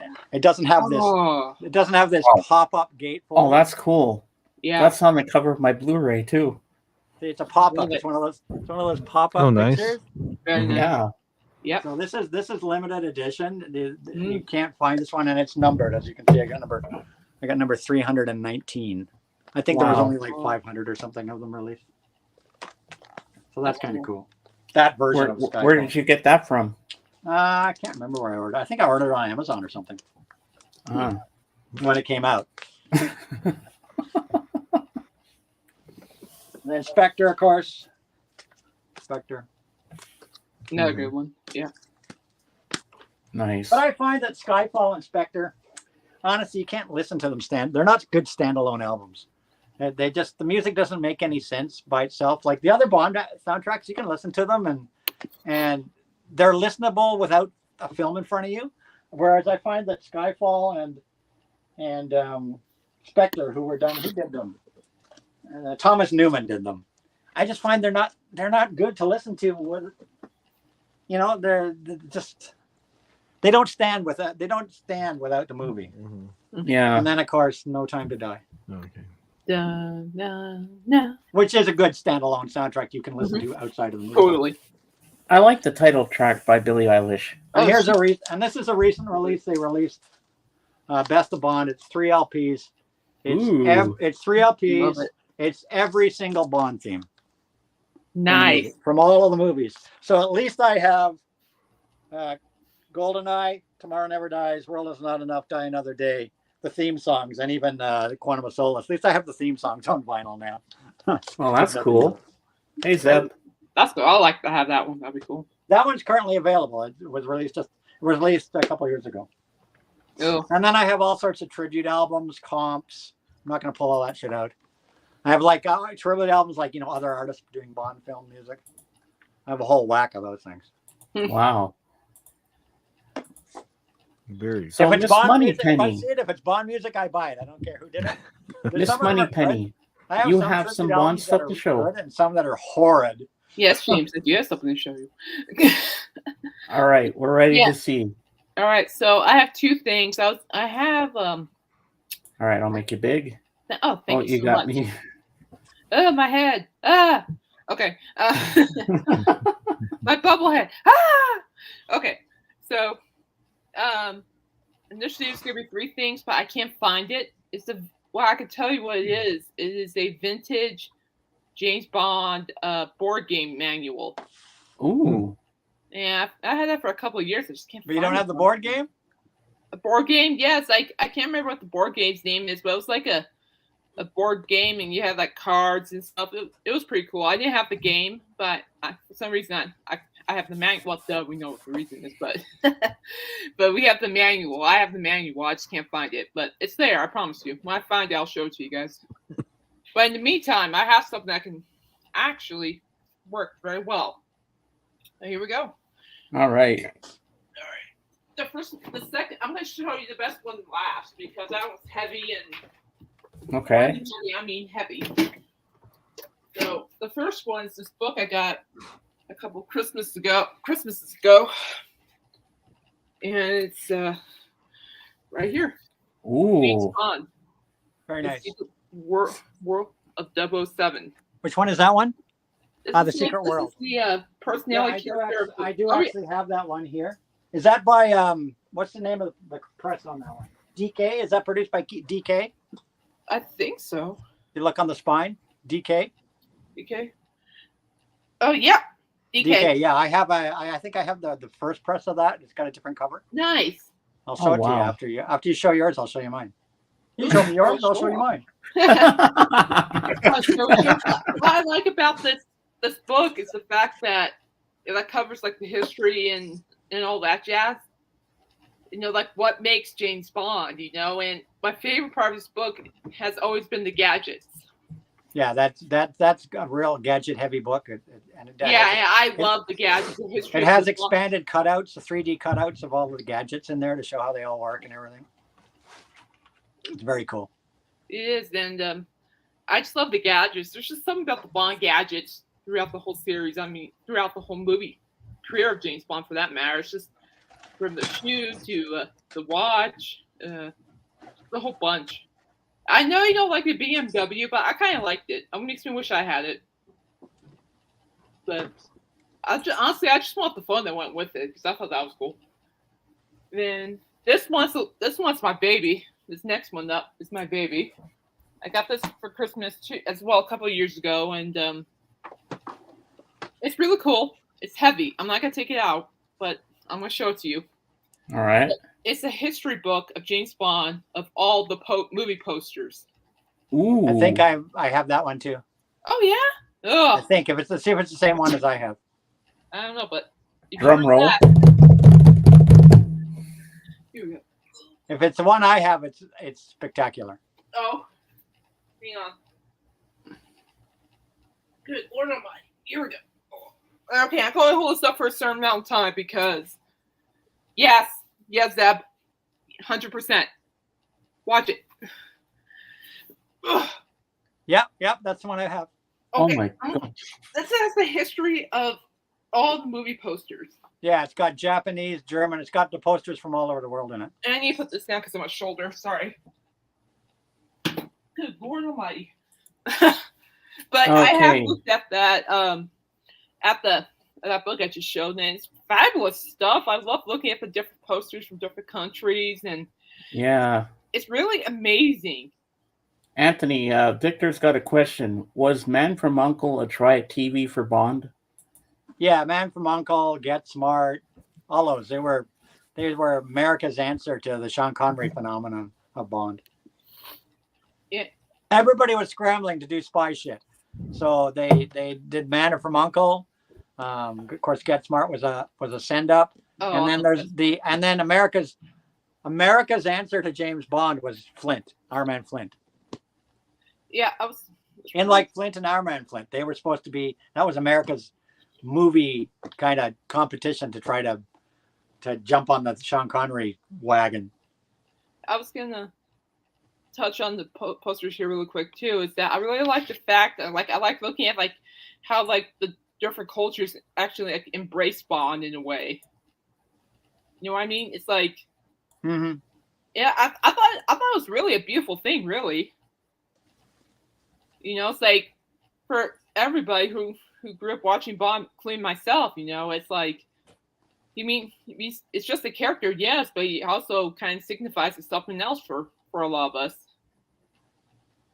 So I think it's kind of cool regardless. And now, last but not Absolutely. least, we have Mr. Blofeld. Do you have any James Bond stuff to show?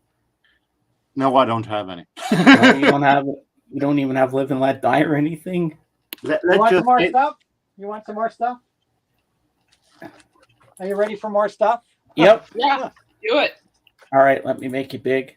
You missed Hold the on, posters earlier. Wait, there. Jorgen's got something to show first, Anthony. Hold on. Yeah, go ahead, Let's go get ahead, go Jorgen to ahead. have a chance. let's just Go say ahead. comparing to Anthony's, my collection seems a little bit small, but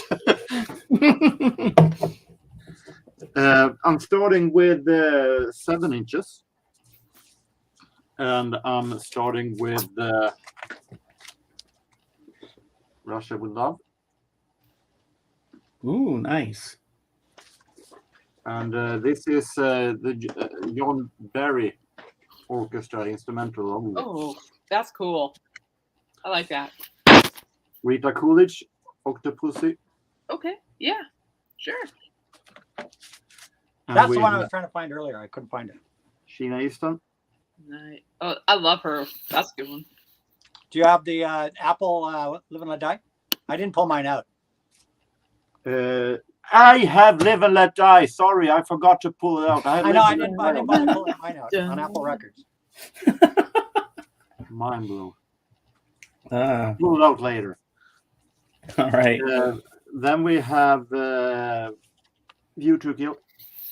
Yeah, that's the one I showed. Yeah, we Natural. should have the Aha one there too. We had the Aha. What's that one? This is Aha. Oh, mine's got a completely different cover. Oh, really? Oh, that's cool. I like Yeah, mine's this got with the Aha bullet on the holes. cover.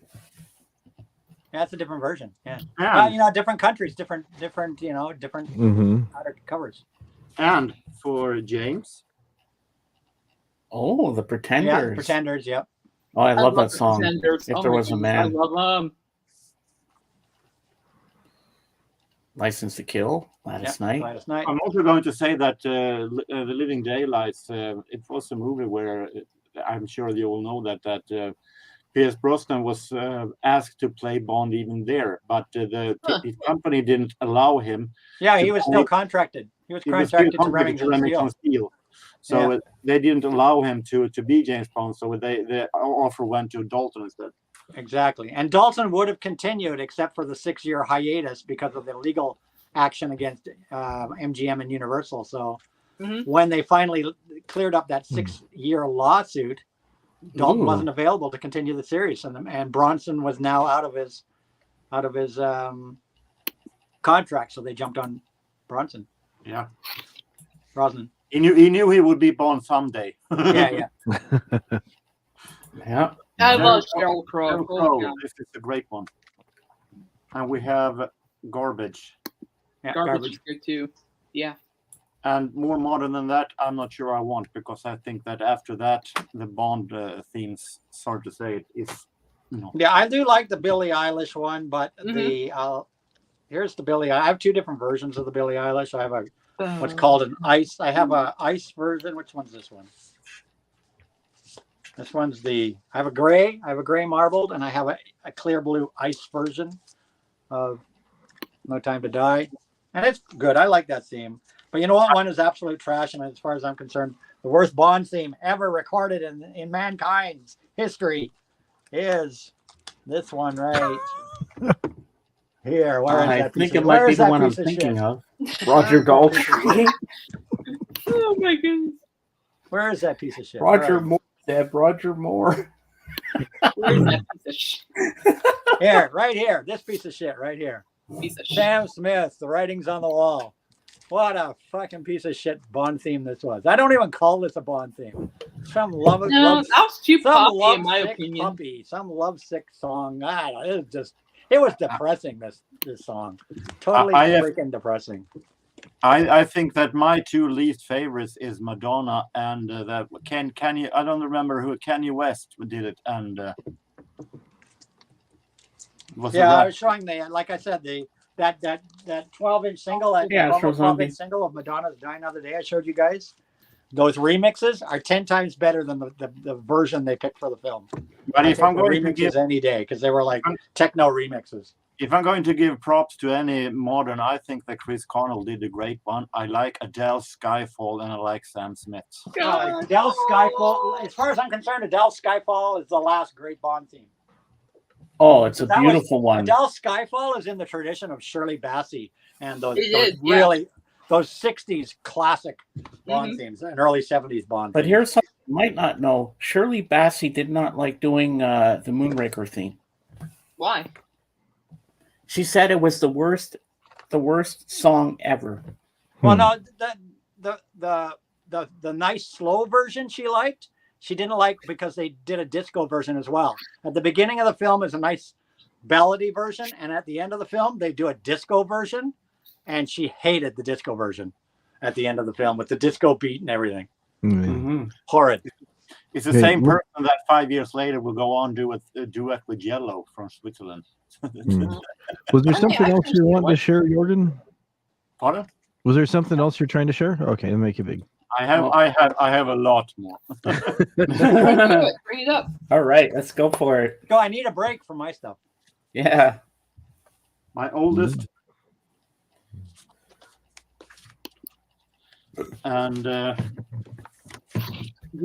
a little space problem. Oh, we go yeah, beyond. I love that one. But honestly, that's probably one of the worst Bond theme songs too. What? Because Alice Cooper submitted his version of Man with the Golden Gun with Liza Minnelli on vocals, and they rejected it and went with Lulu What? because she and the reason they rejected it is because Liza Minnelli and Alice Cooper were American and it was rock, and it was the logical follow up to something like Live and Let Die, because so Alice Cooper released Man with the Golden Gun with Liza Minnelli, but they had to go with the British Lulu because she's British. I love I think a problem with Lulu's version. I think it's pretty good. It's a great mood in it. Is that? But it's okay because Alice Cooper released his version on his Muscle of Love album. So Oh yeah, He did I that have release. the Muscle of Love on vinyl. Mm-hmm. You see this glass? Yeah. Dun, dun, dun, dun, dun, dun, dun, dun, dun. Living Daylights. Spy Who Loved Me. oh, yours is different than my cover. My cover's what was my cover? Red, right? Mm-hmm. And we I like the have gatefold. Octopussy. Have a great day, Bob. All right, see you later, And, Bob. You all know who this is?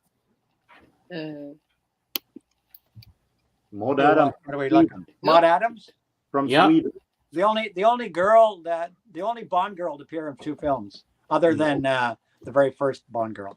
No, as a lead Bond girl, maybe, but not the first one. Yeah, because, but the first Bond girl appeared in Dr. No and From Russia with Love in both films. And she was the very first Bond girl. because Mary Stavin also was in two. She was the octopus girl here, and she was in the beginning of Living Daylights. License The Man to with Kill, the Golden Gun. View to Kill. Yeah. View to a Kill. Also Swedish. But leading lady-wise, Maud Adams, of course, was Scaramouche's girlfriend, and then, of course, Octopussy. So It's interesting that the only girls that's been in two movies are both Swedish. Well, they had a lot of Swedes. I mean, they had Britt Eklund, right? You had Britt Eklund. Yep. Yeah. Oh, that's And nice. Isabella Scorupco in GoldenEye. Oh, I like that gatefold. Yeah, I didn't bother It's opening. gorgeous. I didn't bother opening most of my gatefolds just to save time. Thunderball. That's a great movie. Mm-hmm. Yeah. And we have, of course, What's that one? What's that one? Lovely.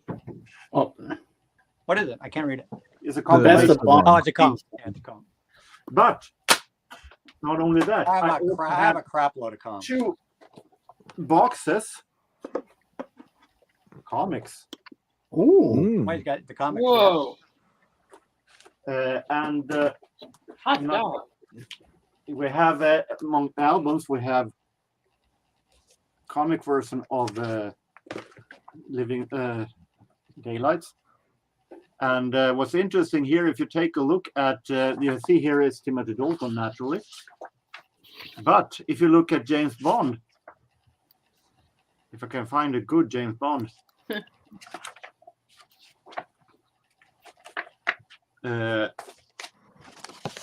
it looks more like Roger Moore. G.I. Joe. a combo of Roger Moore and Sean Connery. They haven't made a Timothy Dalton James Bond in the comics. Mm. Yeah. Wow. View to a Kill comic. That's pretty cool. This is for your eyes only. And here we have two that is non movie based. Yeah, there are quite a few.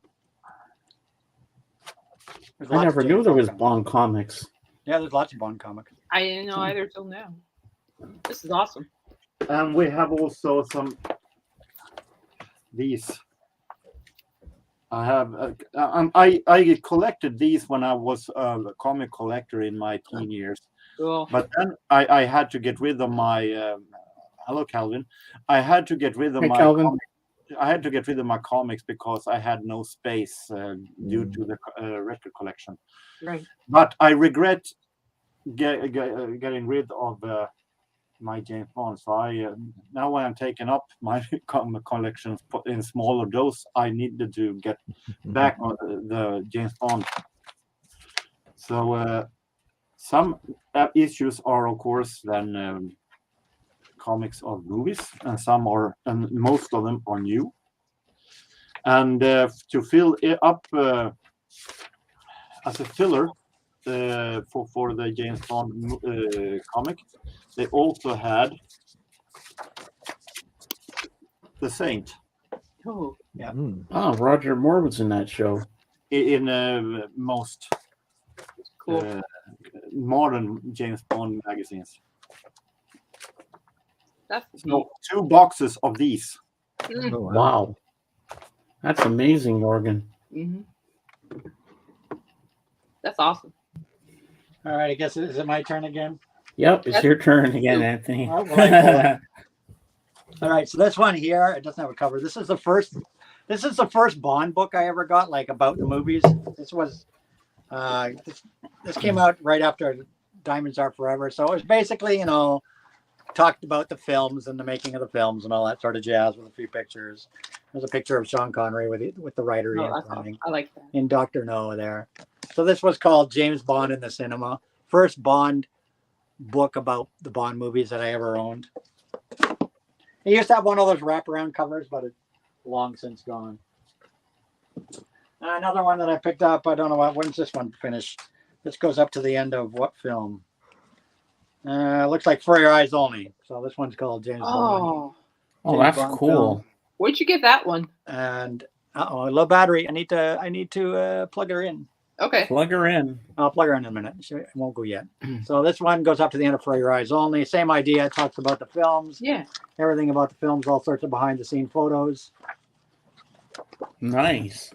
I just knocked over my pile of CDs. I'm not going to show the CDs, but as you can see, I've got lots of CDs here. Holy Stacks of crap. CDs. Yeah, you do. Yeah. This one here came out a couple of years ago. Well, not a couple of years. It came out on the 50th anniversary by Life. Oh, yeah. I almost bought that. The hardcover, it's gorgeous. It looks gorgeous. 50 Years of Bond. Oh, look at that Ooh. card. Ooh. This is a fabulous, fabulous book. Mm. Well, they have a 60 years of Bond on that coming. That's out now. So there's that Oh, one. really? That was made by Life. Here's another one. This one went up. The Essential Bond. This goes up to The World Is Not Enough. Ooh. Mm. Same idea. Just everything you want to know about the films, the soundtracks, posters, behind the scenes, everything and anything. That's Nice. Essential Calvin, Bond do you want to design. come up and join us? You're welcome to if you want. And here's the one Caitlin showed, yeah, bring it out. but a different version. Oh. Okay, I don't have that one. Oh, I'm Yeah, it's jealous. the same. I want It's that the one. exact same book, Secret World of 007. It's got a different cover. That's cool. I like This is that. the first. This is the first print of it. Oh, okay. See, it's probably the same as yours, Mhm. but just Just a little. Okay. Yeah. Okay. Right? Yeah. That's cool. it's a different cover. Awesome. Well, I'm jealous you have Pierce Brosnan on the cover. I don't. I'm jealous. So it's just a different cover. Wow. That's pretty cool. Thank you. Then these ones here, and I still need to get the No Time to Die. I've been lazy to pick it up. It's in my Amazon shopping cart. This fellow here, what was his name? Behind the scenes of Blood, Sweat, and Bond. Spectre. behind the scenes of Spectre. So this is just all about the filming of Spectre in this book. Oh, Big ass book. yeah. Is it Also ever? behind the scenes stuff? Holy for crap. Spectre. That's awesome. That- I would so read that too. Does it say anything about the shoe number of the actors also? Greg Williams. That's who it was. Greg Williams. Greg Williams is the author, and he was contracted by Eon Productions to do these books about all of the filming of during the Daniel Craig era. So Bond on set. See, filming Oh. Skyfall. They're all hardcover books, Oh. and they all same idea. Everything about making Mm. Skyfall. He was contracted to follow this, to go to all the sets, to be there for everything. And I'm was sure like, he was well, sworn to secrecy, signed a bunch of NDAs, and couldn't release Yeah, his book until and after then the he- book was out. Most likely. Then he did Bond on set again, as you can see, and this one's for Quantum of Solace. Same idea. I want those books now. You're not the only one, Caitlin. I want them too. Bond on I'm set. drooling over here. Bond on set again, same guy Oh. for Great Casino picture. Royale. Bond. Bond on set. Bond on set again for what's this one? Die Another Day. Oh, yeah. Nice. I like And it. so he has been there for all of the filming of all the films That's wonderful. of the last 20 years or so. Then there's this one here. Uh-oh, there goes everything toppling over. This is the poster book. Oh, okay. Ooh. Nice. Yeah. Love it. Just a different version than yours, different Yeah. cover. Because But it's different cover all map. the posters from all That's over gorgeous. the Yeah, years. I love that book. It's my baby. What else can I show you guys? What's this here? Hey guys, I'll be right back. Okay, you guys keep All going. right. Okay. Okay. Girls and Gadgets. Ooh. This is a what is this? Just a gadget. Full what is this? Screensaver, full screen film clips, MP3 player. It was basically one of these like interactive things for your computer back in like 2000. an interactive Wow. an interactive thing for your computer. What else I got here? Oh, and then I won't. Well, just sort of show the covers. I can't show what's inside. These are all issues that Playboy featured that all had to do with Bond. These Ah. all Daniel Craig interview. These all were about Bond. All issues that had Bond. These are all Playboys that had things about Bond. This had a Bond short story in it.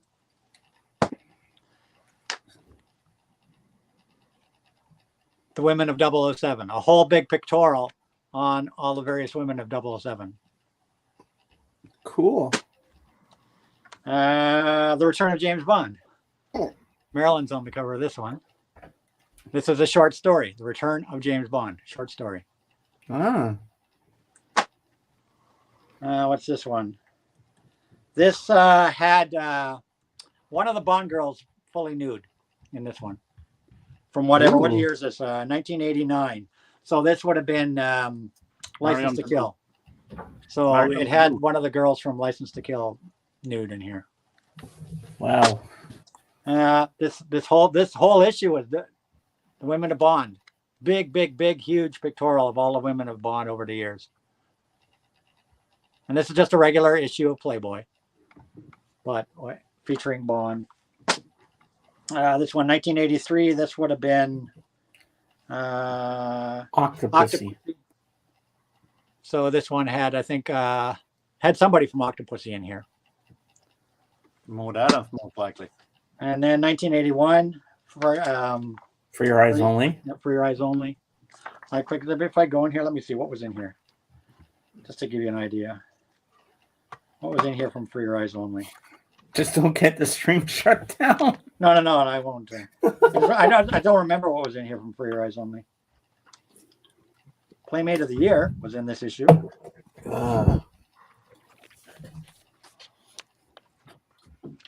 Something from For Your Eyes Only is in here somewhere. I don't know what it was.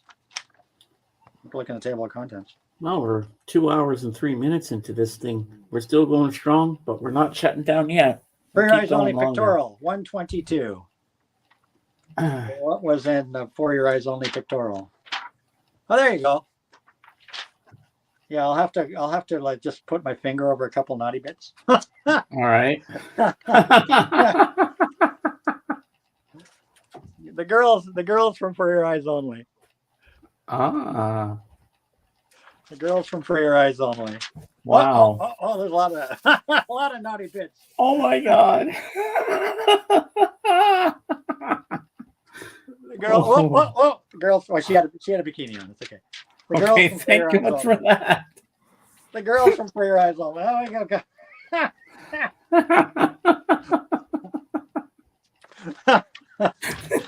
So you get the idea. We get the Yeah. idea. You get the idea. What else do we got in here? This is a collector's edition of McLean's that came out.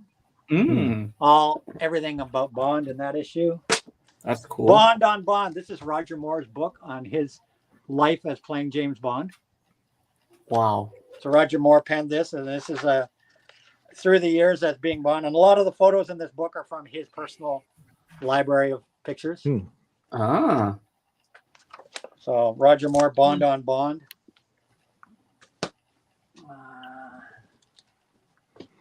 The Incredible World of Spy-Fi, which features gadgets from Bond films, but it also has like Man from U.N.C.L.E. and Mission Impossible and like every kind of spy Wow, film that's thing cool. out there. I like that. Spy-Fi. What else is in here? Another different McLean's Bond thing. A French cinema Bond film magazine thing. Right, and there's also a, like Jorgen showed, here's License to Kill in a graphic novel, in a comic graphic novel. But isn't that must be another one? It's a total different the artist than mine. Yeah. Well, there's lots of them out there, you know. Nice. I like it. I think this here had, I haven't pulled this shit out in years. I think this one here, Cinerock Mm. also from licensing. I think this opened it. Yeah, it did. It opened into a poster. It was like a magazine thing that opened into a poster. Oh, that's cool. Oh, wow. wow. So it's a magazine on one side thing that turns Nice. into a poster. That's a nice poster. What language That's is the that better in? poster. You know, than the crappy American poster we got. There's Yeah. a James Bond comic for you. There's GoldenEye. GoldenEye, yeah. It's Lovely. a comic for GoldenEye. What else have I got here? I got all sorts of shit. I'm not going to show you everything. What else I got here? What's this? Oh, these are the ones that I'd pick them up when you go to the movies. They have the lobby magazines at theaters. Oh, yeah, yeah. I So used to have get a whole those bunch too. of lobby. I have a whole whack of lobby magazines. What's this one?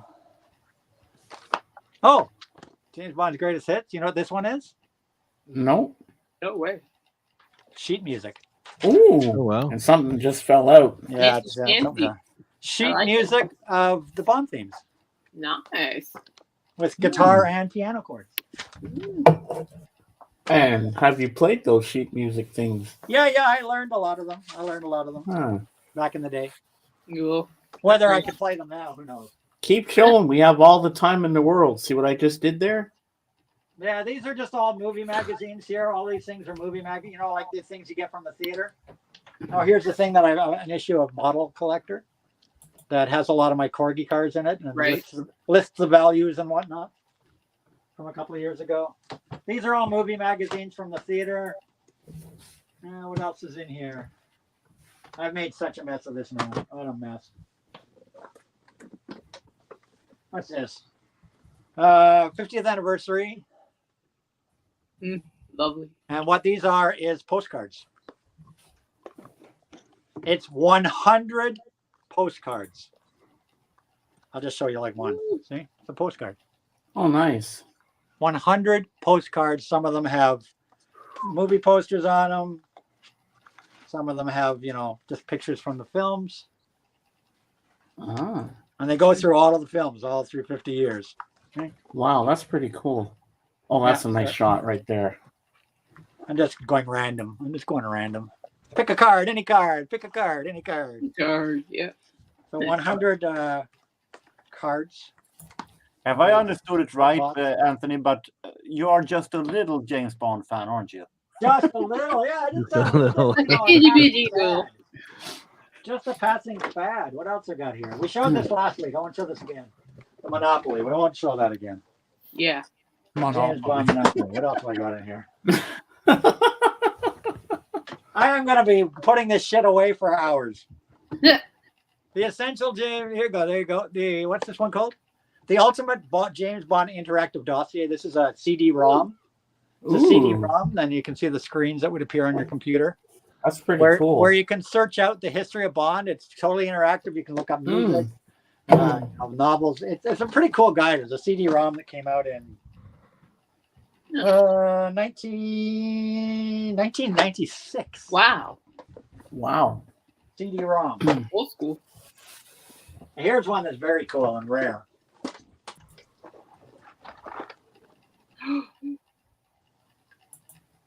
This is it's a board game, as you can see there. Mm.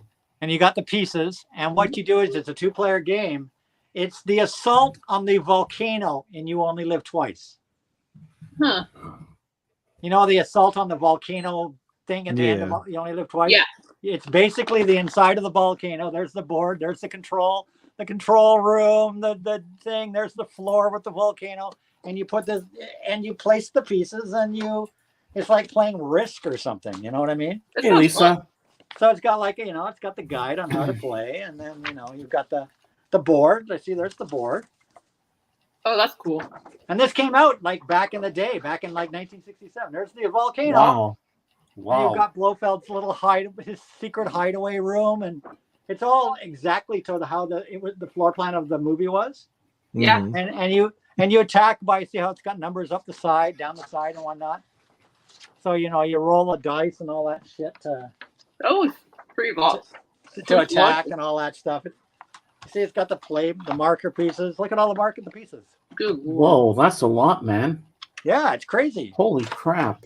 Takes For a forever James to Bond put up assault now. game. That's super rare. Probably worth a small fortune. Have you ever Probably. played it?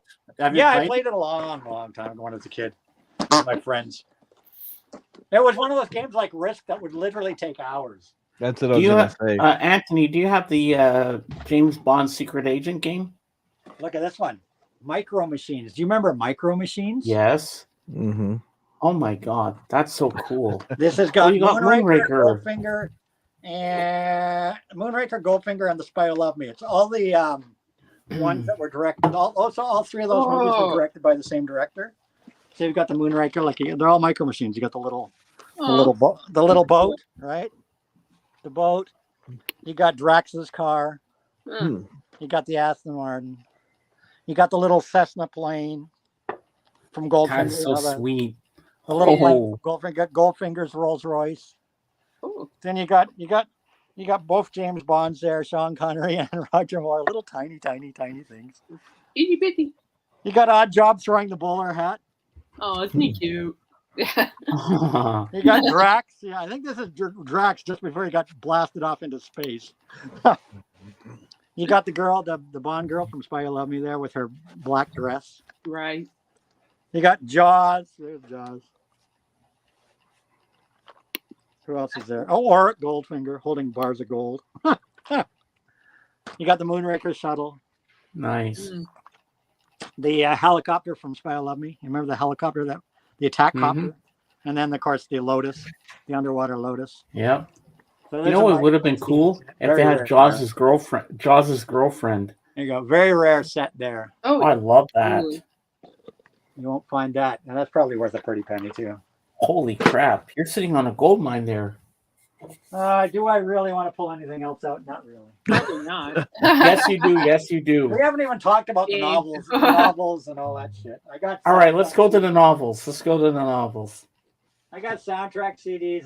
We've already done that. We've already done the soundtracks, but as you can see, I buy everything in CD as well. So there's, Mhm. I make sure I have a copy of everything on CD, I know, Lisa. It is sad. including like CD singles, GoldenEye CD single, Tina Turner? Yeah. What was that? Moby's CD single, similar to that 12-inch I showed you, Madonna CD single, Nice. Chris Cornell's "You Know My Name" CD. There you single. go. That's cool.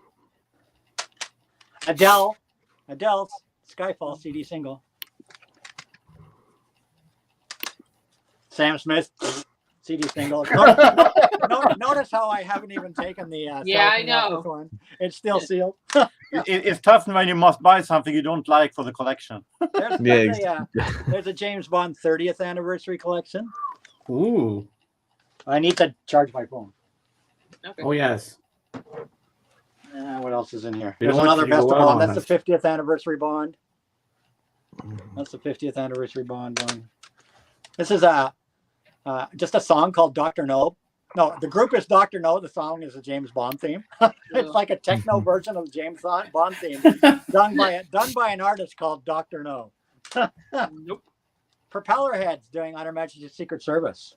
Mm. Mm. Now it says James Bond triple feature by Billy Strange. Well, it has The Ventures doing the Bond theme, Billy Strange doing the Bond theme, and Neil Norman and his Cosmic Orchestra doing the Bond theme. Ah. This is a great tribute album by Roland Shaw. Prague Philharmonic doing Bond music. Shaken and Stirred, the James Bond project by David Arnold. Fantastic, featuring Amy Mann, Left Field, Pulp, Chrissy Hine, Martin Fry, Iggy Pop doing a fantastic version of We Have All the Time in the World. This is Techno Bond. This is Bond beat and bass. It's all techno. Bond themes done techno. Ooh. So like all sorts of shit, man. All sorts of shit. Let me plug my phone into charge. Hold on. I need to move it around here.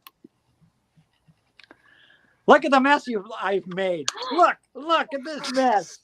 Look at this freaking mess in my room. God. Oh my God. This is because of you guys. This is You see because what of you you did? guys. Okay. Blame us. But Anthony, Blame us. you're enjoying Yeah. it. You're enjoying what you're doing for us here. Well, This as is long as fun. the audience isn't bored and they're enjoying it, then fine. Hey, we yeah, appreciate it. I'm not stopping the stream yet. We're gonna go for a while Just let me plug my phone in. because I know George wants to be here when he gets home, so that's why I'm going longer. Let me plug my. Well, you're gonna leave this one up, I guess, huh? You're gonna leave this stream up, yeah? Oh yeah. Well, yeah, Okay. Make For Gilligan posterity. big now. All right. of course there I'm we gonna leave it up. I have some stuff that some of these I'm pretty sure that AGK don't have. go. Uh-oh. Okay. I do. Yes. I wouldn't bet on it. Oh, I'm pretty sure if you haven't been to Sweden. oh my Yes, This- I have he- that. I just showed that. I just Yeah, he showed showed that. that one. Yeah, that one he did show. Propeller heads. Yeah. Yeah. But do you have the On full his- album as well? Like I showed the full album as well. That's from. I had the album, but unfortunately, it's not. It got destroyed, so I had to have. It's a new- great album. It's a great album. This one is a specialty. This is a Swedish techno group called Equalizer. Well, that's Who did- cool. I never seen who that did one. a techno song called 007 is in Heaven, where they have taken the James Bond theme, made a techno beat of it, and have a Bond villain saying 007 is in heaven. No. And I talked about Swedish Bond girls, and some of them has made themselves a name on the record, for good or for worse. This girl made it pretty good. She had a couple of great hits, and this Isabella Skorupko from GoldenEye. This is her version of the song Substitute, the 70s hit. Mm-hmm. Was a pretty big hit in 1990. Sure. And this is another hit she had the year after, I Write You a Love Song. Hmm. So Isabella was she was a model, and she was an actress, and she also had a singing career that was pretty good, actually. Then we have those who didn't go all that good. We have, as a girl I mentioned, Mary Stavin, who was a Octopus Girl, and she was in the intro of View to a Kill. And she made a song called Feeling Good, Being Bad. The vocals, nah. She couldn't sing that much. But I collect stuff that are so horrible that is funny, so it's gold for me. Oh, yeah. very nice. And we have Britt Ekland in a disco song called Do It To Me Once More with a Feeling. And for starters, I just like the title, because Do It To Me Once More with a Feeling, that means that they kissed and she didn't feel it was good, but she's ready to give him one more try, but with feeling. And when she sings, she sounds almost like she was drugged. She sounds totally drugged when she sings. Not good. I'm not sure if I should open up the sleeve, but I can do like this, Oh, Oh my okay. God. Oh. and you can imagine what was behind the hand. Yeah. So right up my alley. So horrible that makes you laugh. I'm not Most sure definitely. if the other two Swedish Bond girls. I'm not sure if the other two Swedish Bond girls, Maud Adams and Christina Wayborn, who was Magda in Octopus, they had done records though. Hello again. Wouldn't be Yeah, surprised. I pulled some more crap. All right. Let's make So it this easy. is Here we go. This was the 50th anniversary Bond Ooh. Blu-ray. Nice. So this has 2 books in it. 1962 to 1981. And as you can see, it's all the films. There's all the discs. So these are my Wow. Blu-ray versions of the films.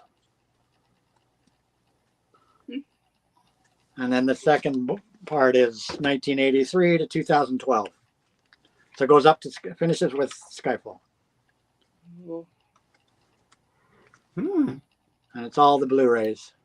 And didn't they have the empty space for the Yeah, for the last next space Bond was film? the empty space, and I took my Skyfall out of the original case and put it in here. Yeah. I do have the original case for it. So that's just one thing. Couple other things that I didn't show when we were doing the movies that kind of fell out because what a mess I got here. Holy Christ. This is the James Bond story. This is a DVD. Ooh. Hey, Paulina. This is the James Bond story. It's a DVD that explores all the films, talks about the music, talks about the Bond girls, talks about the gadgets. It's like a 1 hour, 1 hour documentary. Oh, wow. That's cool. I would watch that. Then we of course have Casino Royale. This is the remaster of Casino Royale. It's in a little slip jacket with all sorts of Nice. extra goodie behind the scenes goodies of the film. So that's Casino Royale, the spoof Casino Royale. Then of course Operation Kid Brother. Yeah. Oh, there you go. Oh, yeah. Operation Kid Brother. Nice. And where did you get that one from, the Operation Kid Brother? I ordered it online from some guy I found a copy online on eBay actually. Ah. Now here's another version of Never Say Never. Just the regular DVD version. But Mhm. and then here's the special version. This one here. This is super, super rare. Because of course this wasn't produced by the Bond filmmakers, right? So it didn't have the James Bond theme, it didn't have any of that typical James Bond music, right? Because it was a completely different production company, right? Mhm. So a fellow many years ago took the film and deconstructed it. And there's Never Say Never Again with a proper gun barrel thing and the typical action poster and all that jazz, right? That's cool. And what he did is he deconstructed the film. He added the gun barrel sequence at the beginning. He did a title sequence like typical of the James Bond films that he smooshed together by taking clips out of all the other Bond films and mashing them and remixing them into a title sequence. And then he removed the music soundtrack from the film. The original music soundtrack he removed from Never Say Never, and he dubbed in actual James Bond soundtrack music taken from the other films. So it had the right Bond theme in it. It had the 007 theme. It had incidental music taken from various Bond films, and a lot of it from Thunderball, and dubbed in, and the original music from the Never Say Never removed. So this is super freaking rare. He turned it into basically an official Bond film. Nice. This really cool. here. There's another CD. What this one is, it's another one of those best of James Bond. It goes up to Quantum of Solace. No, it goes up to Casino Royale. So it's another greatest hits, all the Bond themes. But what's cool about this one is it's a CD with all the Bond themes. Dr. No, From Russia with Love, blah, blah, blah, blah, blah, right? Yeah. But disc 2, there's a second disc in here. Ooh. Disc 2 is all the music videos. Oh, that's Oh, awesome. nice. It's a DVD with music videos from like Duran Duran doing the music video for A View to a Kill, the music video by Love it. Sheena Easton for Your Eyes Only, the music video by Tina Turner for GoldenEye, Living Daylights, All Time High, Goldfinger. It's all Ooh. music videos. The music videos for the promotional videos that you saw on MTV. So most of it's later music videos, like 80s stuff and 90s. But still, it's the music videos on a DVD. That's great. That's I kind of love- cool. I'm jealous. I want that. Hey, here's a book that's super impossible to find. Oh. Mm. This is a day-by-day diary released on paperback back in 1973. It's a day-by-day diary. It even has some promotional pictures in the middle of it. Oh, wow. It's Roger Moore's diary. He wrote a diary every day while he filmed his first Bond film, Live and Let Die. So it's Roger Moore's James Bond diary, and it goes day by day, and it's his notes on each day that he filmed the movie that he was filming. Wow. That is so cool. It is Wow. super rare to even I begin to bet. find. Good Lord. I got it in a little protector thing here, but yeah, Roger Moore's James Bond diary. Wow. A day-by-day accounting of filming Live and Let Die. Nice. Yeah. So that is uber cool.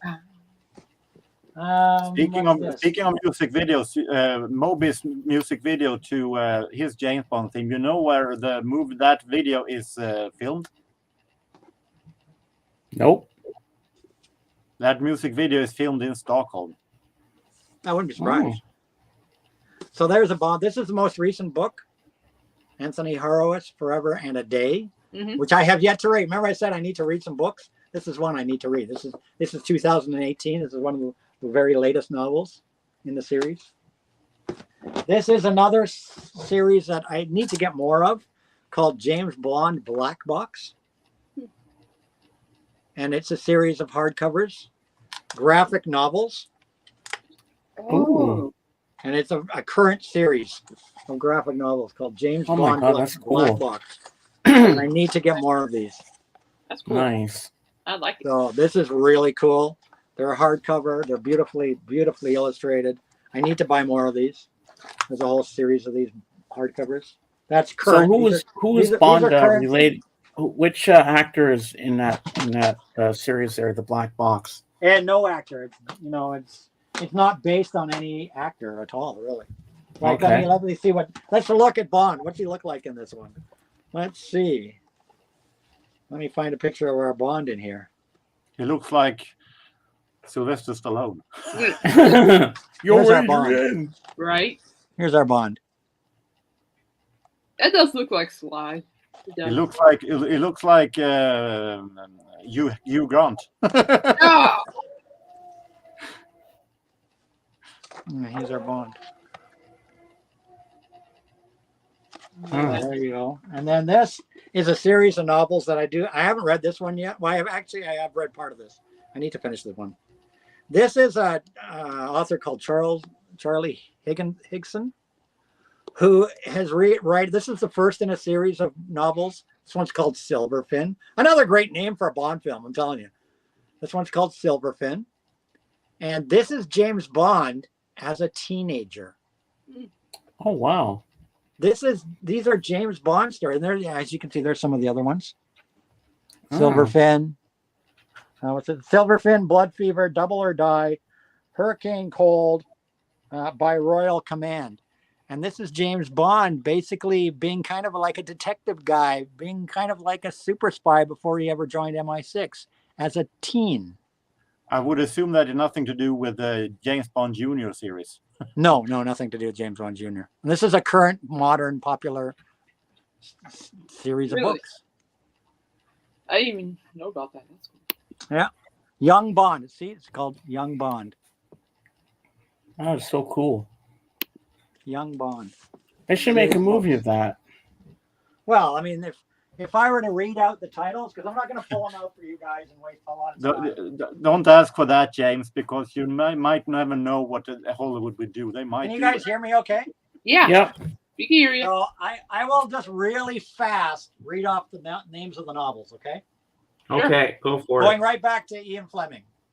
So, and they're in order. These are in the order of which they were published. Casino Royale, Live and Let Die, Moonraker, Diamonds Are Forever, Dr. No, From Russia with Love, Goldfinger, Thunderball, The Spy Who Loved Me, On Her Majesty's Secret Service, You Only Live Twice, Man with a Golden Gun, Octopussy, For Your Eyes Only, Colonel Sun. Now we're at Colonel Sun, which was done by Robert Markham, who was actually Sir Kingsley Amis, who was actually Ian Fleming's assistant. Then you have Christopher Wood did the adaptation of Spy Who Loved Me. Christopher Wood did the adaptation of Moonraker, taken from the movie scripts. Then you have the John Gardner novel series, which was license renewed for special services, Icebreaker, Roll of Honor, Nobody Lives Forever, No Deals, Mr. Bond, Scorpius, License to Kill, Win, Lose, or Die, Broken Claw, The Man from Barbarossa, Death is Forever, Never Send Flowers, Goldeneye, Seafire, Cold. Then Raymond Benson took over, did 0-10, Tomorrow Never Dies, The Facts of Death, High Time to Kill, World Is Not Enough, Double Shot. What's this one? Is that Raymond Benson? Yeah, Raymond Benson. Never Dream of Dying. Raymond Benson, Die Another Day, Raymond Benson, The Man with the Red Tattoo. Then Sebastian Fox took over, did Devil May Care. Jeffrey Bates then did one called Carte Blanche. William Boyd did one called Solo.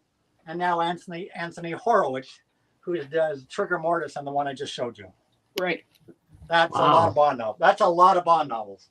Mm-hmm. There we have a chance for a follow-up for Lulu, The Man with the Red Tattoo. Look at all the source material they have that they could make for Bond films.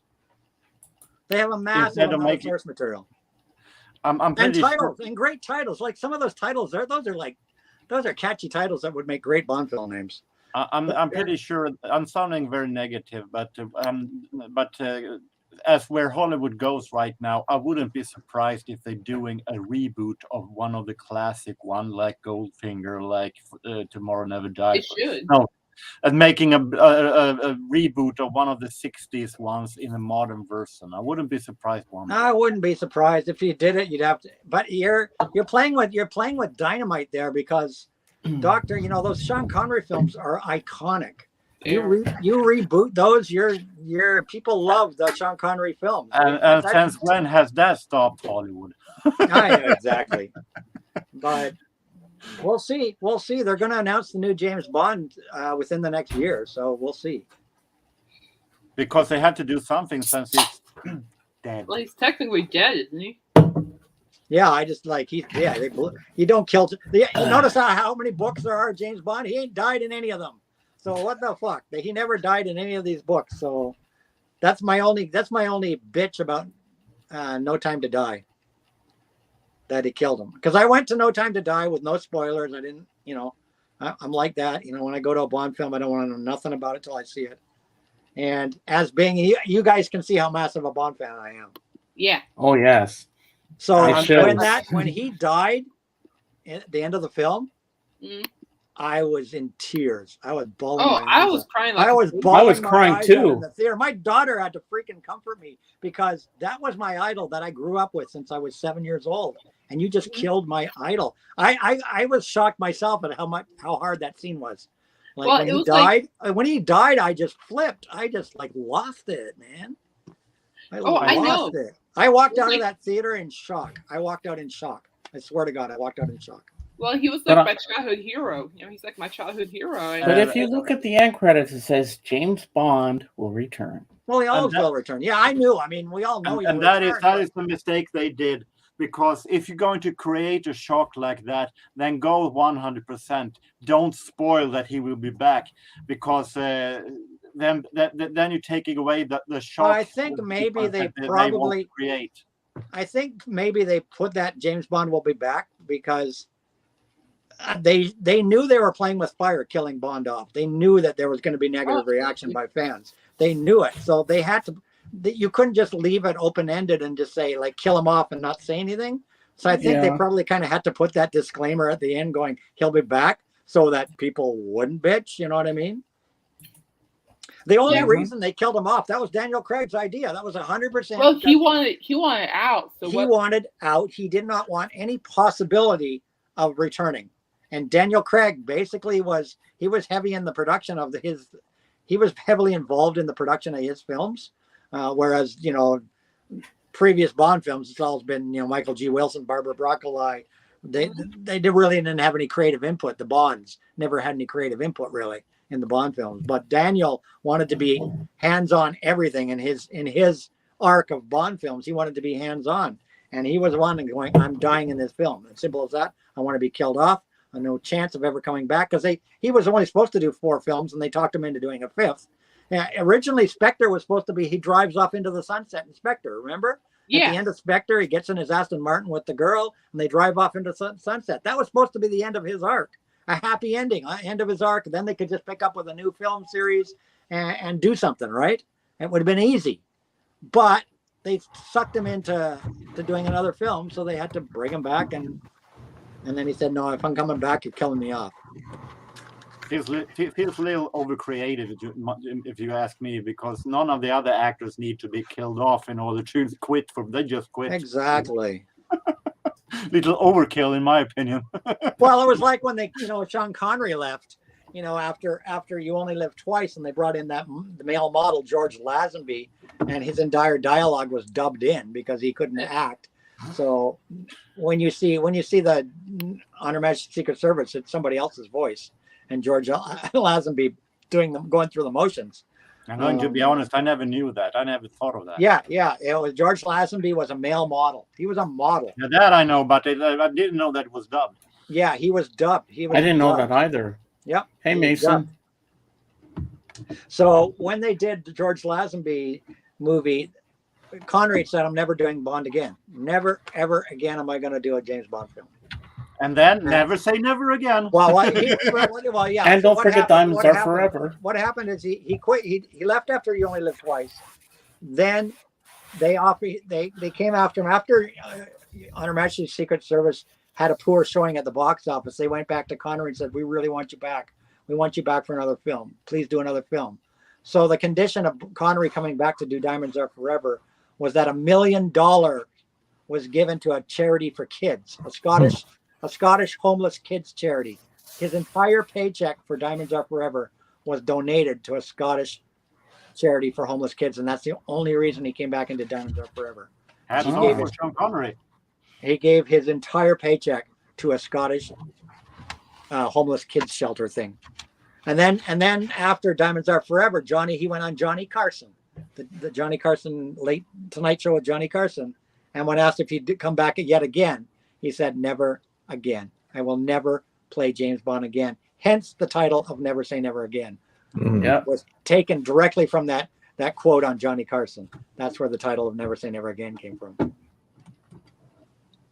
Trivia. I'm just a wealth of useless James Bond trivia. And it's weird how we only get one part from On Her Majesty's Secret Service in the pre-title sequence of For Your Eyes Only when he goes to Teresa Bond. Remember when he goes to the... Yeah, he goes to the graveyard. Yeah.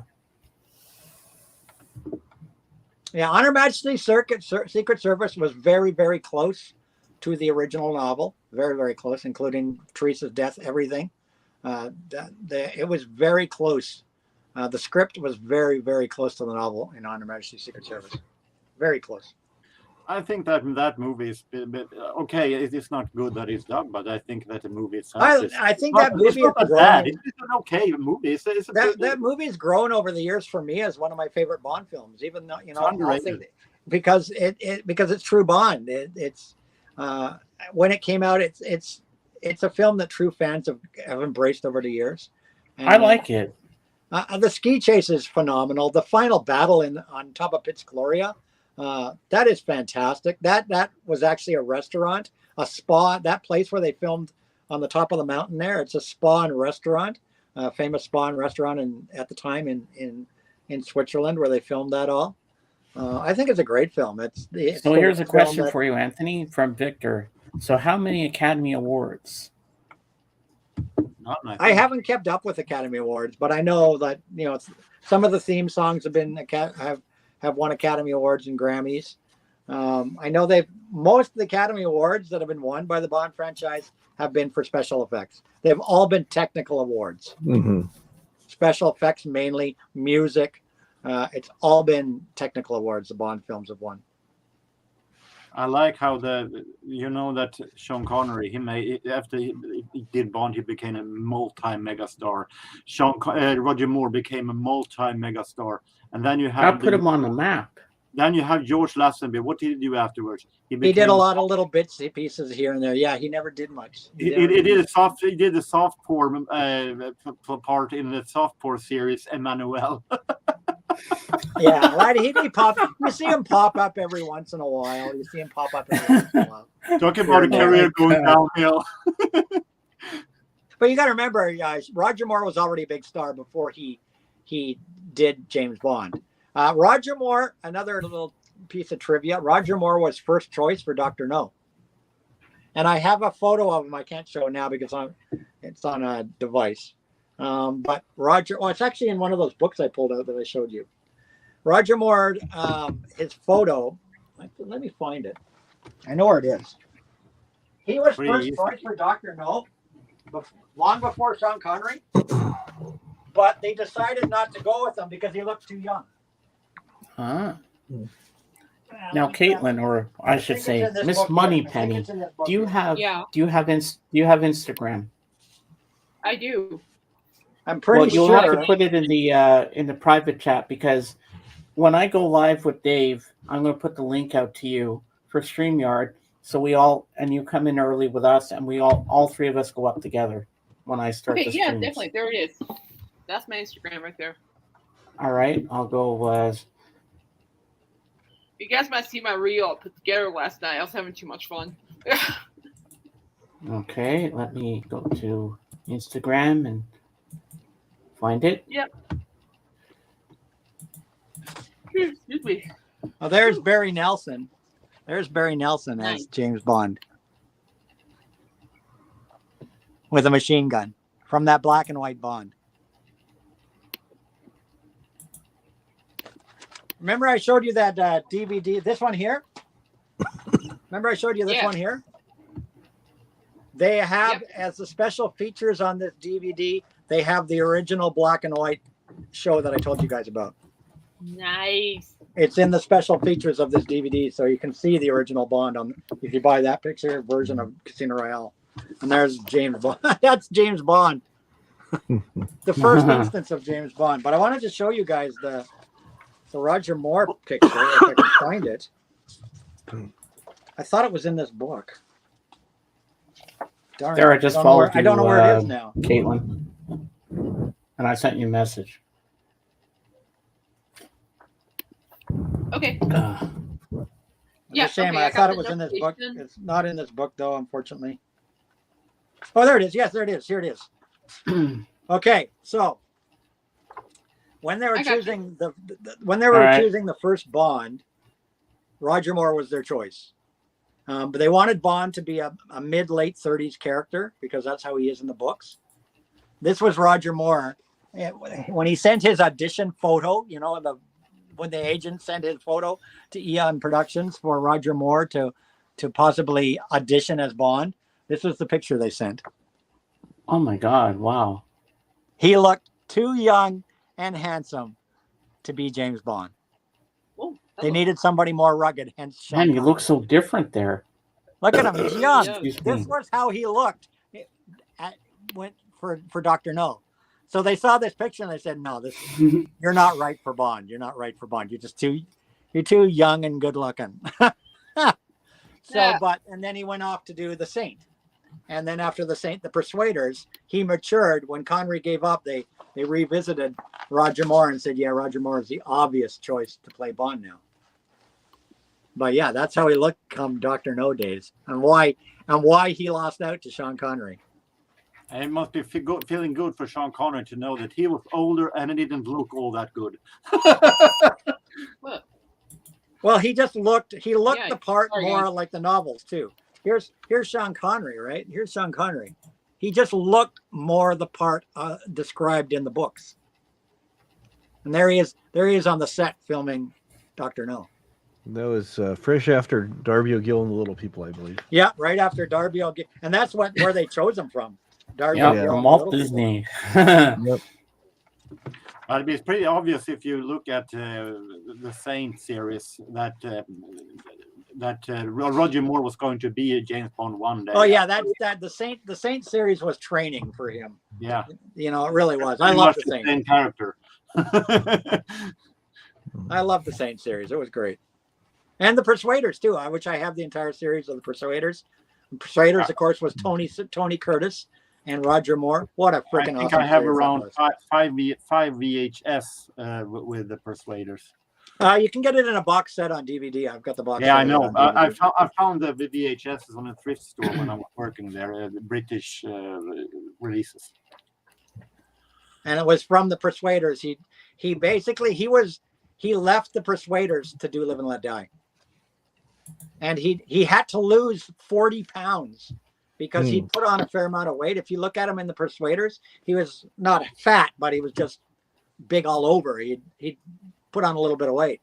So they said if you're going to do Live and Let Die, We need you right away. So he canceled doing another season of Persuaders, and he went on a rigorous training and lost like 40 or 50 pounds of body fat to get himself in shape to be James Bond.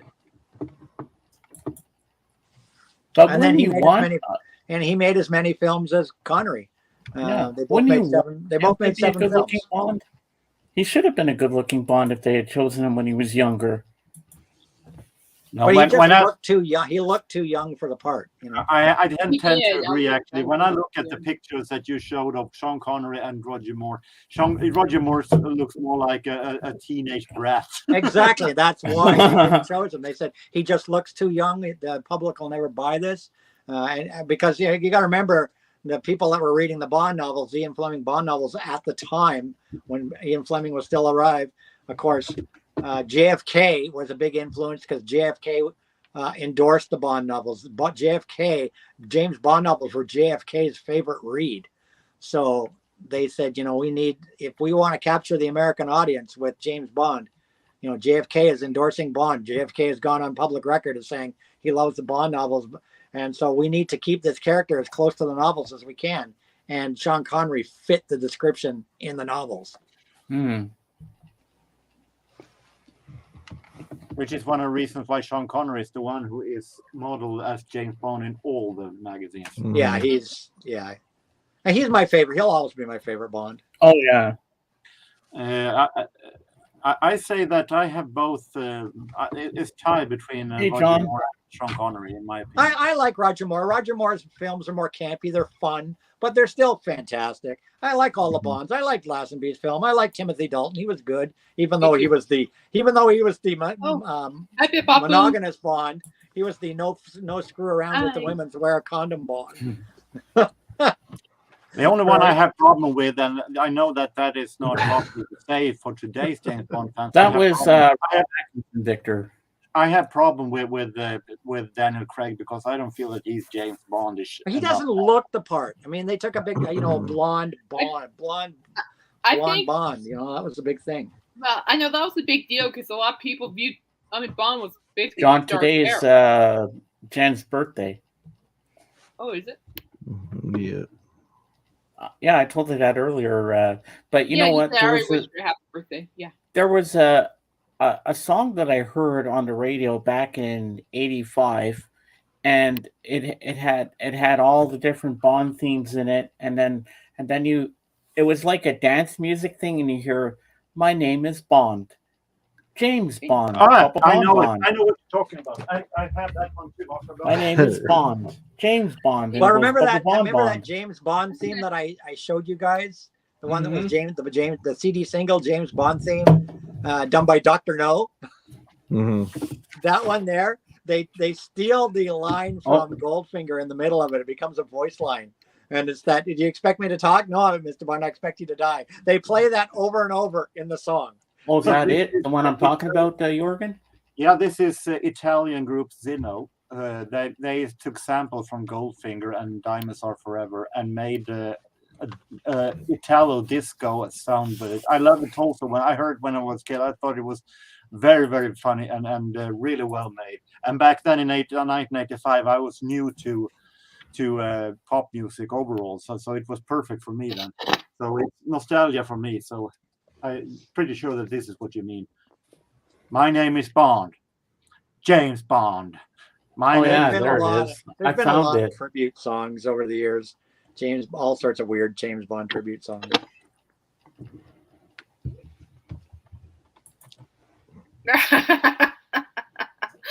Pose, yeah. There you go. I like that one better. Strike the pose. Strike the pose. Strike the pose. Man, we didn't even touch on all the James Bond video games. Man, there's been a lot of them. Oh, yeah. The best one. I'm a video game nerd. The best one is the GoldenEye one for I think the then For The Super Nintendo NES, I 64, think. yeah. That's yeah, been that's probably That's the a best one. classic. I have that's the being re-released. That's being re-released in December on the Switch. nice. I love It's been that. remastered and re-released on the Switch in December. Nice. I also I'm a gamer. I game part time. I don't play that much anymore. But I have the There's a lot of good Bond games. There's a lot of good Bond games. I One had for the first PlayStation 3. There's a good PlayStation 3 one, Xbox One. Yep, I have that one. I also have Russia with Love. That was a The good From one. Russia with Love, the From Russia with Love, which came out on the PlayStation 3. Yep, Man, that is such an excellent game. it because was. It was because fantastic. it is the last performance by Sean Connery. Yep. Sean Connery did the voice acting for the From Russia with Love PlayStation game in 2011 or 10 or 9 or whenever it was. And that's the last thing that Sean Connery did before he retired. Is he voiced, they brought him in and he voiced the entire character for the From Russia with Love video game. Yeah, that's They was closed one the sack. that was one of the main reasons why I bought it too. Was because of Sean Connery voicing the character. Well, and it was a And- great game. It was a really good yeah, game. Anthony, I do you loved have it. They the had one- like the jetpack too. That was fun. Do you have the one where it goes from Dr. No to GoldenEye, like to all through the different Bond films, like goes to Goldfinger, but it's all Sean Connery throughout every Yeah, single it's called thing. 007 Legends. Yeah. 007 Legends.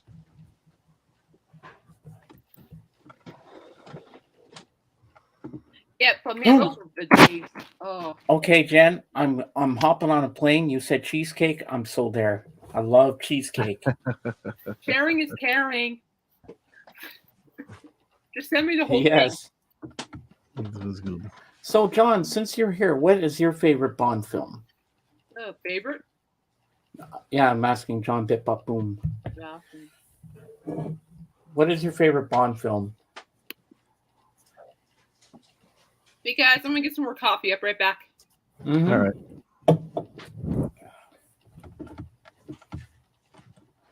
Here's a couple just quickly that I grabbed.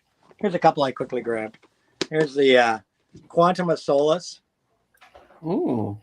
Quantum of Solace is an Xbox. This plays like Call of Duty. You know, it's a third person shooter, but it does have a story campaign. But then you play multiplayer just like Call of Duty or whatever. Mhm. Oh yeah. Run around, playing as various villains or whatnot. Oh, This Doctor is No. this is a standalone story. Bloodstone 007, featuring Daniel Craig. Does he do the voice? It's a standalone story. It has no relation to any Bond movie or anything.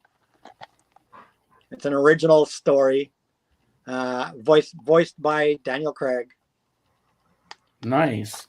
PlayStation 3, and then this is 007 Legends, which goes through. Oh yeah, I all of the- have that one too. Yeah, goes through all of the films.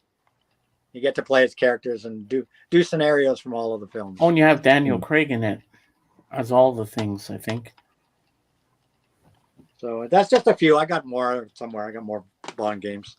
I got Bond computer game, PC games and all that shit. Do you have GoldenEye as well? Yeah, I go GoldenEye. Are you much of a gamer, Q? Not so much. I played GoldenEye a few times with my son on the N64, and he'd always wait till I picked up a gun, and then he'd sniper me. It's what junior hires do. It's good fun. It's like, come on. He was doing. I go, let me at least get a gun. So as soon as I picked up a weapon, I was dead. You'd be dead right away. Oh yeah. Oh, we lost Jargon. Oh, plus Where Jorgen, is you he? must have hit the wrong button. He'll be Oh. back. I'll put the link back. I'll be back. I'll Not be sure how back. late it is there, so maybe he had to leave. Maybe he. And I always loved in Goldfinger the way Sean Connery would say "pussy." I can't do it like him, but it's funny when he goes "pussy." We'll see. Pussy. But my friend Mike could do a good Sean Connery. I remember we went to the McDonald's drive-thru and I said, "Order Sean Connery." They actually thought Sean Connery was in the car. And then when we got to the booth, I said, "Where's Sean Connery? I thought he ordered some food." I said, "Oh, we had to put him in the trunk. He wouldn't shut the fuck up. You wouldn't be He quiet. just yeah. kept talking." Put him in the boot. I'm just gonna turn my cam. I'm just gonna turn my cam off while I try to put some of this shit away while we're Mhm. talking. While we're talking, I gotta start cleaning this mess up. Did you charge your phone? Yeah, it's plugged in right now. It's plugged in. Oh, there's something else. Oh, he's got something. Just wait, there's more. Here, how about this one? Yeah. How about this one? Uh, Oh, Jordan, back. fuck guys. Fuck you guys. Welcome back. What happened, Jorgen? Computer crap. Well, Oh, seen it. Nice. 007 seen it. Another game. Cool. Yeah, it's got the DVD. It plays scenes, and then you got your question cards, right? Your trivia cards. You got Nice. your little, I don't know, you get your little dice for something. And you got your little characters. While you have that open, give us a trivia. Let me see what it says. Yeah, but I think you need to play the DVD, right? No? I don't know. I don't know. Let's see. Give us a All right, trivia. all right, let's just see what it is here. Yeah, because you got to roll a dice and there's different questions with different answers. Okay. Yeah, they are trivia. In the world of not enough, 007 engages in a boat chase down what river? The Thames. Very good. What Rat Pack member's scene was omitted from the final cut of Diamonds Are Forever? Ooh, that one I'm not too sure. Yeah, we can do a little bit of trivia here. That was Frank Sinatra? Sammy Davis Jr. Ah. He apparently filmed a scene. Oh wow. In which 007 film is Stromberg planning to destroy New York and Moscow with nuclear missiles? The Spy Who Loved Me. Very good. Good one. Grab another card here. I shouldn't hold the answers up. Good I idea. don't want to see the answers. In which 007 film does Locke murder Countess Liesel by running her over with a dune buggy? Goldfinger, For Your Eyes Only, or Die Another Day? Hmm. Die Not Another quite Day. sure. Oh, come on, guys. Really? For Die Your Eyes Another Only. Day. Die For Your Eyes Another Only. Day. Remember he runs, Bond sleeps with Oh, her, and then Locke. she's running Sorry, down the sorry. beach, and the guy runs. Oh away. yes. Right, right. That's Locke. Okay, I thought wrong. What actor's portrait appears over M's desk in The World Is Not Enough? I don't see those small things. I see the movie. Yeah, that's his real trivia. Yeah, you know it is. Small things. What actor's portrait appears over M's desk in World Is Not Enough? M, of course, would have been, what's her face? you get the card and you can't remember. What's M's, I'm drawing a blank now. Judi Dench. Judi Dench. So another actor's portrait appears over her desk in World Is Not Enough. Bernard Lee as M. Oh, So the old M, Bernard Lee's M, is in a picture over her desk apparently. in World And Is that's Not the Enough. question I have for you, Anthony. What does the M stand for? It's just a number, just like Q branch. Everybody had letters back. It never really stood for anything. It was just a title Well, designation. Q is for quartermaster. Quartermaster. Mm-hmm. Probably And M is wasn't for his master. real I name don't Peter know. M is for Boothroyd? master. I don't know. Peter Boothroyd or something? What Bond woman hopes to buy a private island and go back to nature? Oh boy. Hmm. That's a good one for you. I have it here. Here. What Bond woman hopes to buy a private island and go back to nature? The first one, Ursula Andress. No. Any other guesses? Maud Adams? No. Highly unlikely. Pussy Galore. Ah. I would have never got that one. All right, let's take another card. In which, you All tell me when to stop here. In which 007 film does James Bond work with a female smuggler named Tiffany Case? Goldfinger. No, Diamonds Are Forever. Diamonds Are There Forever. you go. That's an Yeah, easy one. Diamonds Are Forever. Good one, Jorgen. You know your Oh yeah, Bond. here's one. This is an interesting one. This pertains to that other question I did. When she appeared as Countess Lisi in For Your Eyes Only, the one that gets run over by the dune buggy, to whom was actress Cassandra Harris married? Ooh, She was that married I to don't somebody. know. The girl that played that Countess Lisi that gets run over by the Are we dune talking buggy. the gossip column? I have no idea. She was married to Pierce Brosnan, Oh, and she died. I think it was of cancer. I mean, Pierce Oh. Brosnan was a widow. wow. She was in that before he was ever Bond. She died before he became Bond. So That's some there you more. go. This is fun. I'm enjoying this. Max the parrot tells Bond and Molina where Christos is taking the ATAC in which 007 film. For your eyes only. There you go. Nice. Okay, Quarrel is the name of a boatman 007 meets in Jamaica in what film? Dr. No. You got it. Which Bond leading lady also appeared with Elvis Presley in Fun in Acapulco in 1963? Ursula Andress. Huh? Ursula Andress. Very good. I didn't know that. I knew that because I'm an Who Elvis does fan. Bill So Tanner refer to as the evil queen of numbers in GoldenEye? Ooh, don't know. Bill Tanner was one of the, the MI6 guys. Oh, okay. M. The evil queen of numbers was M. Let's see. In which Bond film does 007 battle female guards named Bambi and Thumper? That is Diamonds Are Forever. We talked about that earlier. Bill Conti, composer of the score for For Your Eyes Only, also scored what 1976 Best Picture Oscar winner? Rocky. You got it.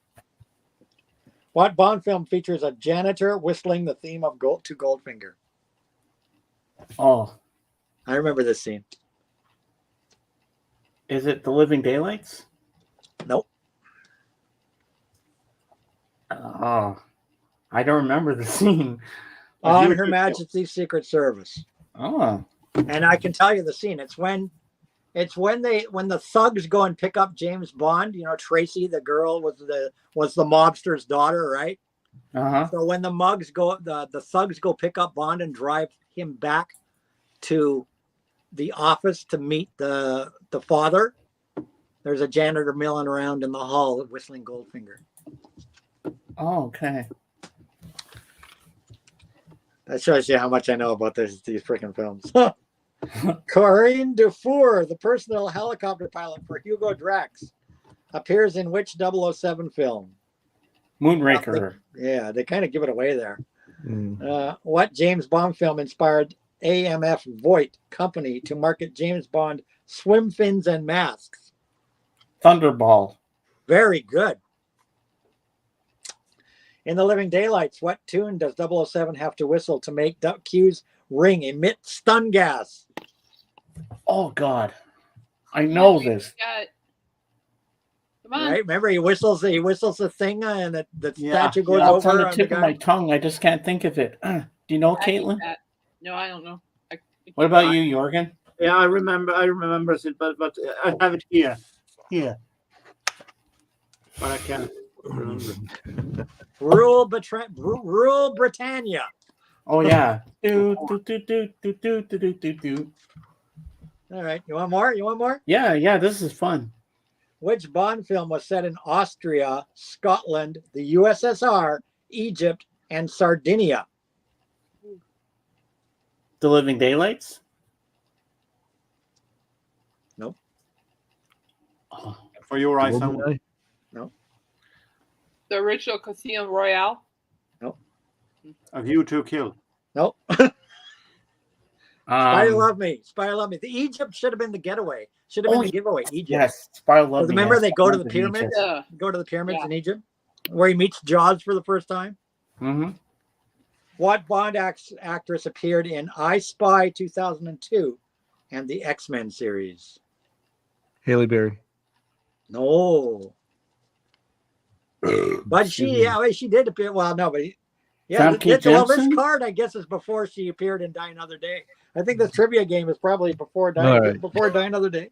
When's this trivia game? Because that is technically true. She did appear. I in thought Fast I Farm. thought I was right, but It was Famke Janssen. Yeah, that's what I just said. Famke Janssen, yeah. But You're you like know, boys with Hup's toys. also right. but she didn't appear in I Spy, so I guess that's the. Yeah, I that's got that the- right. In which 007 film was Bond met at the Palisades airport by a chauffeur named Mr. Jones? Oh, Ooh. Hmm. It's not that with the Christmas Jones. Uh, it's on the tip of my tongue. I can't say it. Tomorrow Never Dies. the man with the golden gun. Wait, is it from Russia with Love? Nope, you're getting closer. Okay. Goldfinger. Dr. No. Remember when he arrives in Jamaica, that guy Oh yeah. picks him up that kills himself in the middle of nowhere. He bites the suicide capsule. Mhm. That was Mr. Jones. In which 007 film does Crest tell Lupe Lamora that the beauty contest she won was fixed? Oh, wasn't that the Goldfinger? No. No, Loopy. That is, isn't it?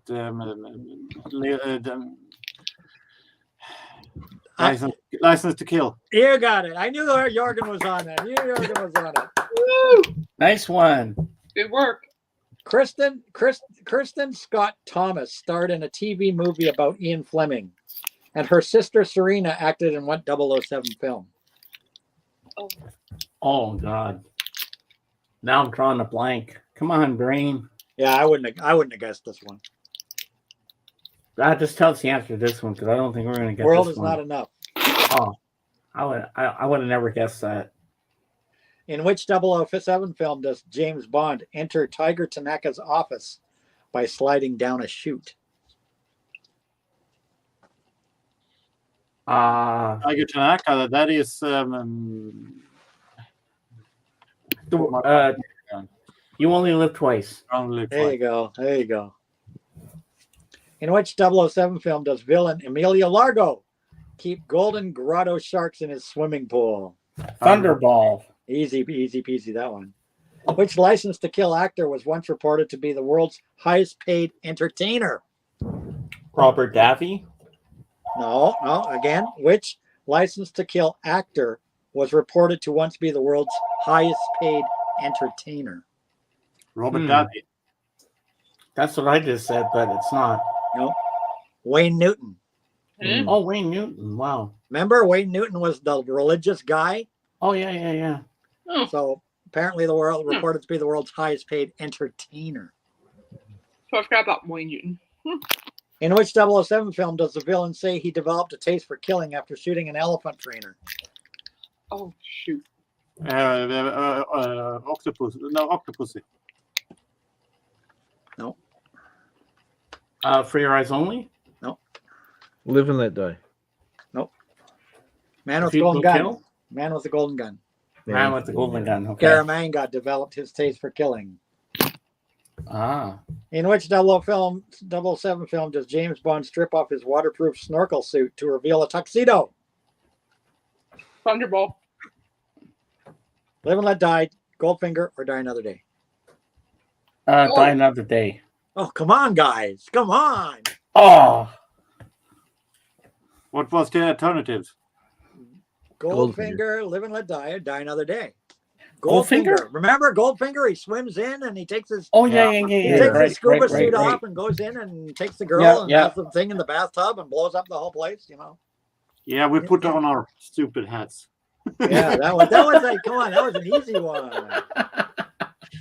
Deborah Moore, who played a British Airways hostess in Die Another Day, is the daughter of what famous actor?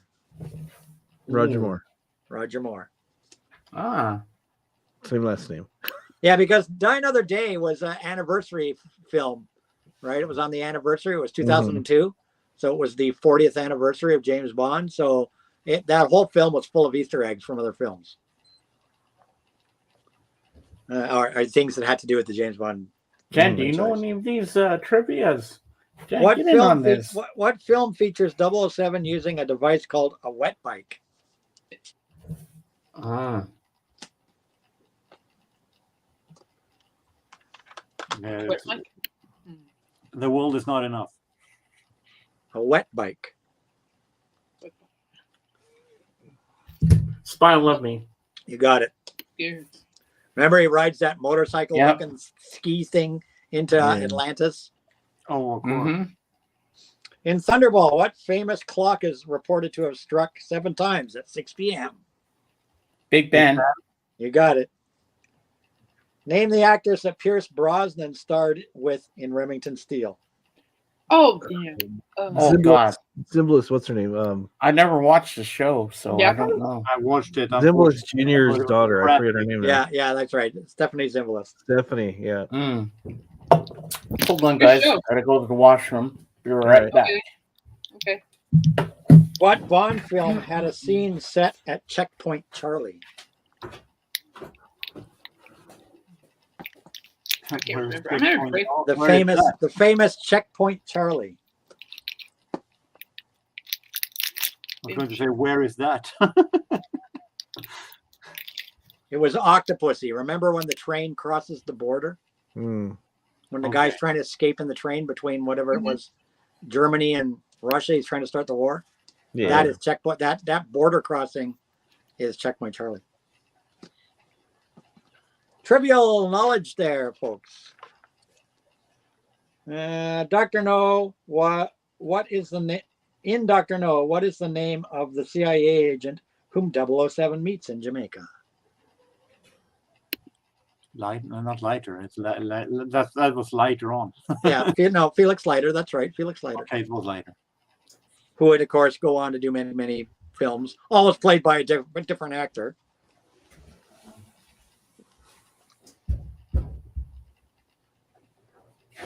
I was trying to be funny. It was not lighter. It was that one was lighter on.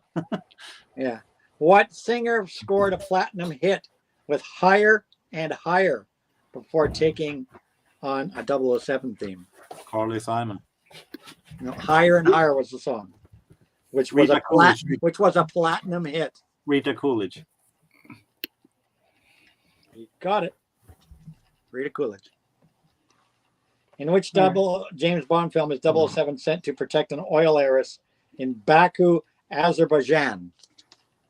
That is the Tomorrow Never Dies. No, You were close. The World Is Not Enough. You got it.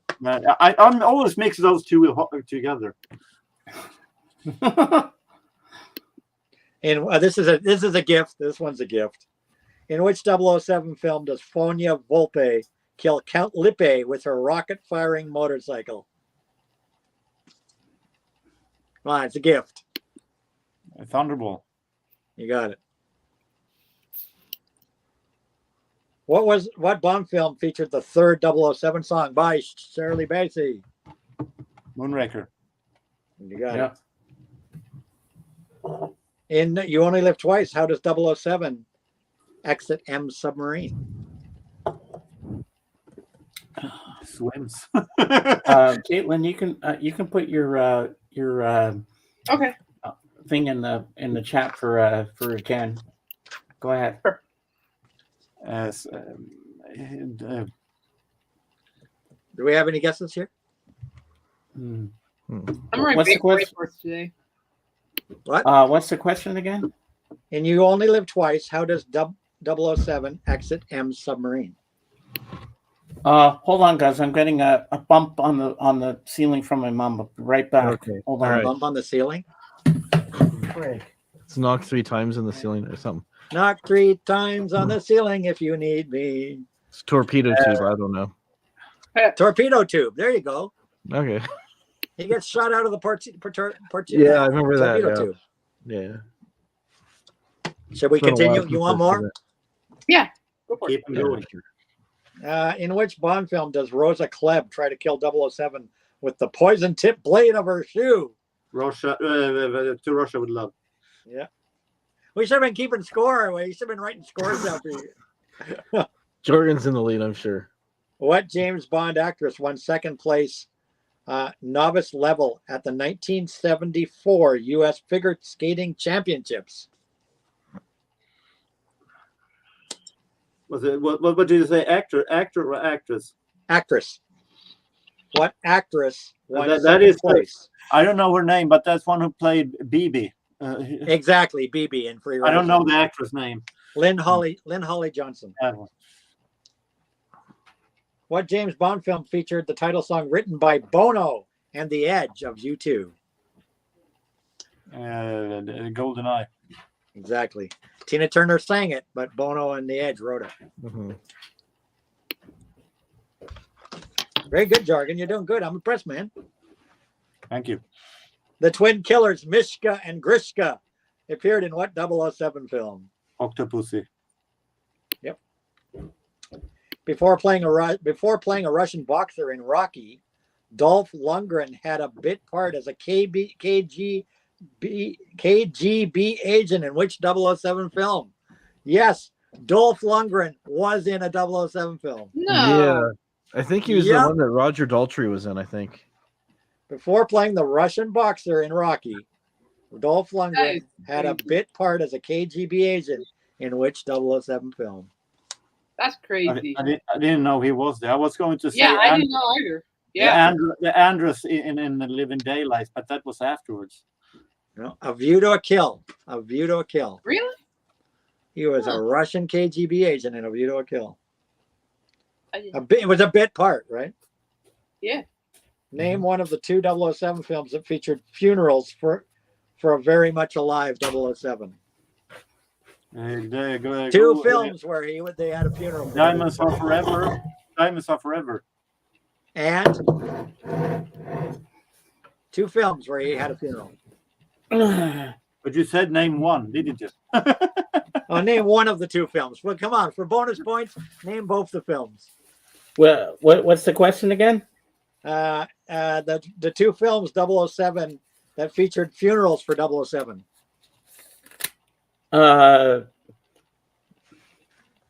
You Only Live Twice. Bingo. And Jorgen said the other one, Diamonds Are Forever. Yeah.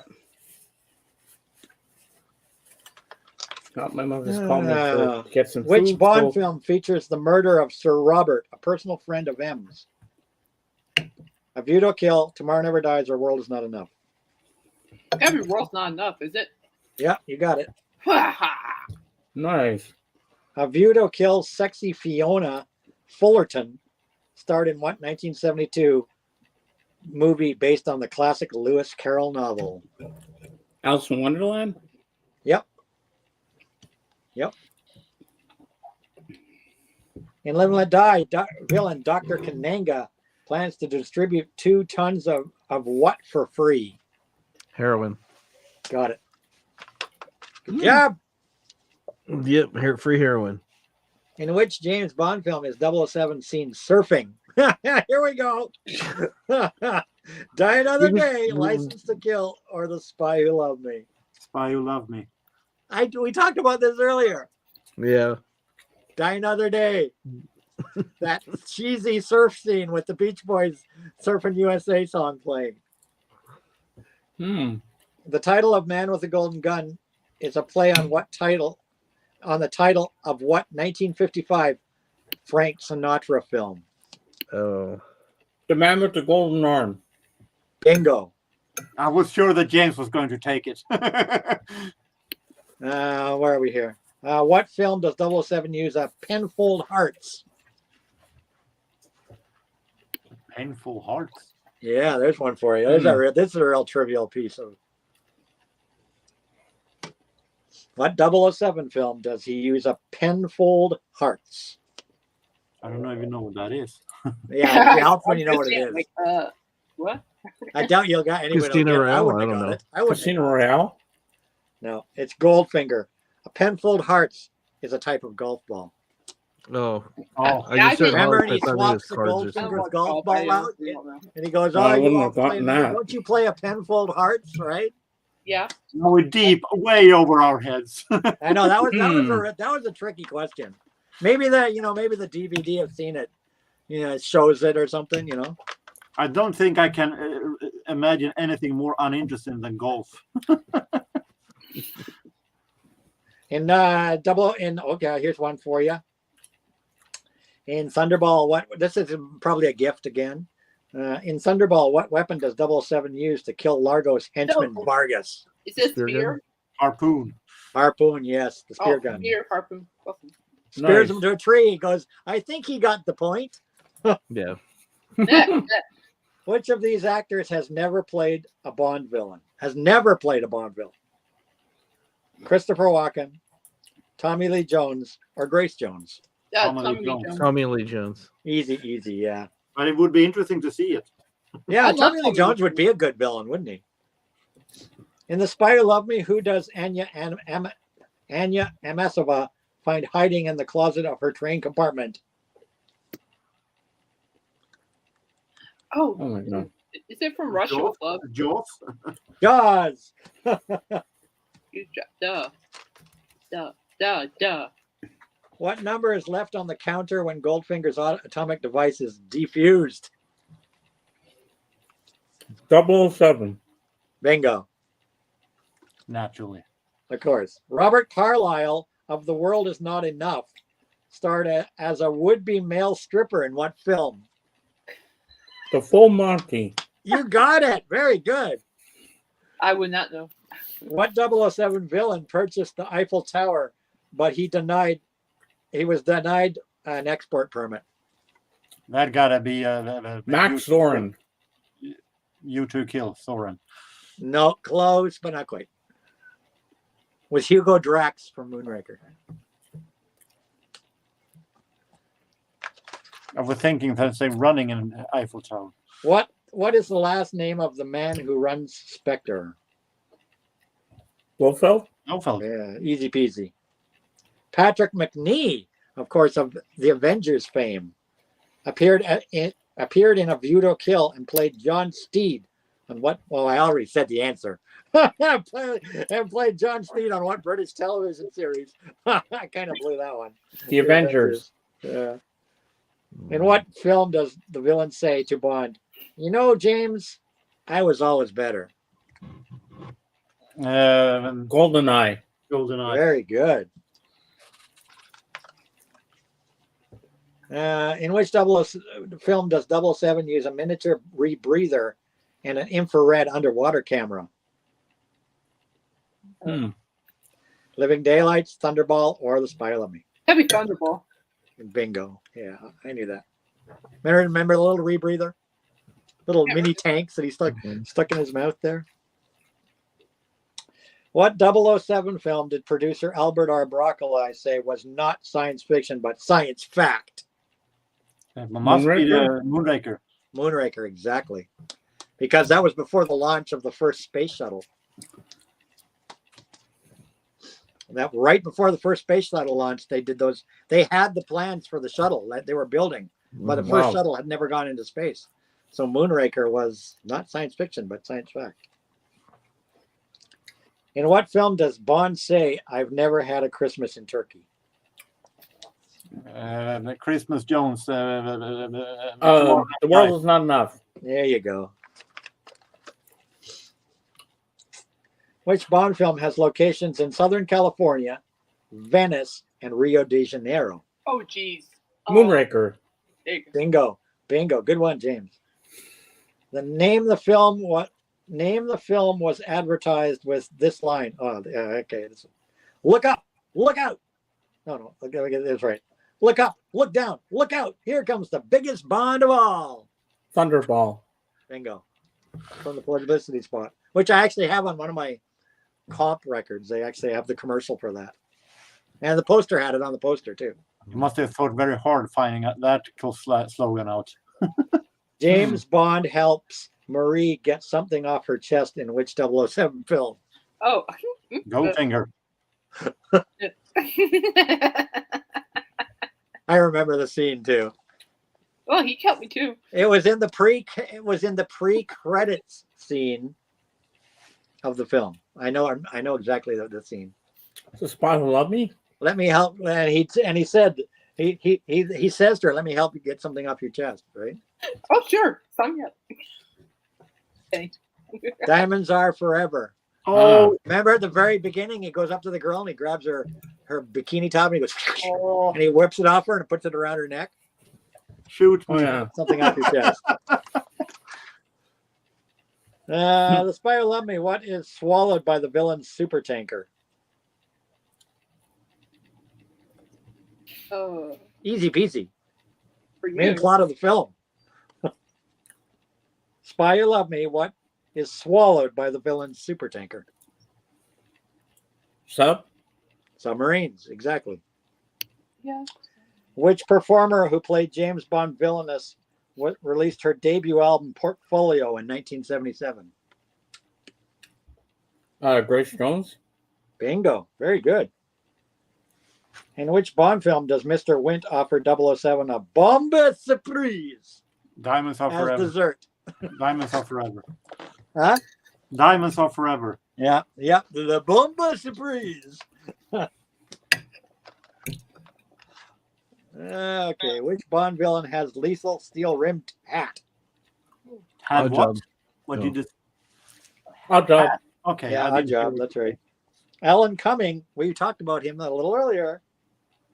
Alan Cumming played Boris in Goldeneye and Fagin Floop in what film series?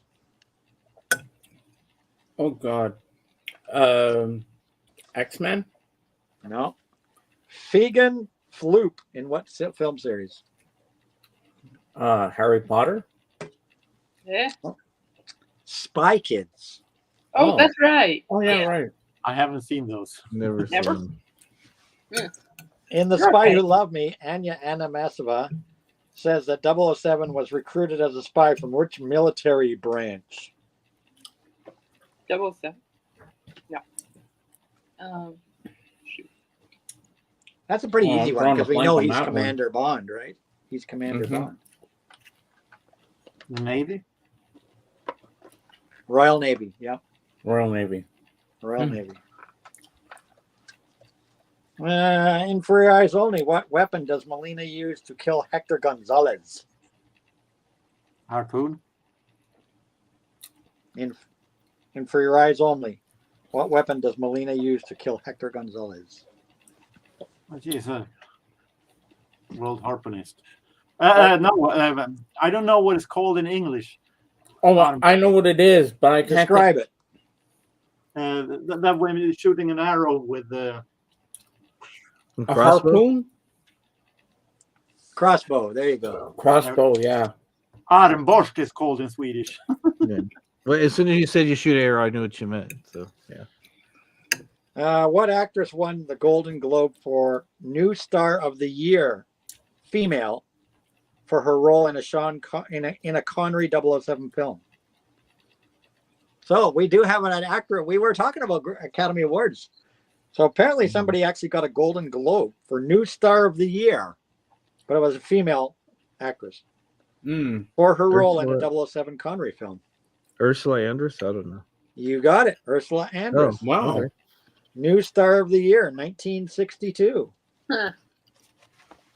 In what film does M revoke 007's license to kill? In the former home of Ernest Hemingway. License to Kill? Yeah, exactly. kind of a gift there. I got that one right away. I was like, holy shit. I thought you said Emery. I thought which movie is a person called Emery? Which 007 film opened with Bond visiting a Swiss banker in Bilbao, Spain? Oh, God. Dr. No, A View to a Kill, or The World Is Not Enough? What's a View to The Kill? world is not enough. Yeah, Oh. The World Is Not Enough. I don't really remember that scene. I need to watch that one again. I Yeah. remember I've watched that film in a long time. I gotta watch that tonight. I might watch that tonight.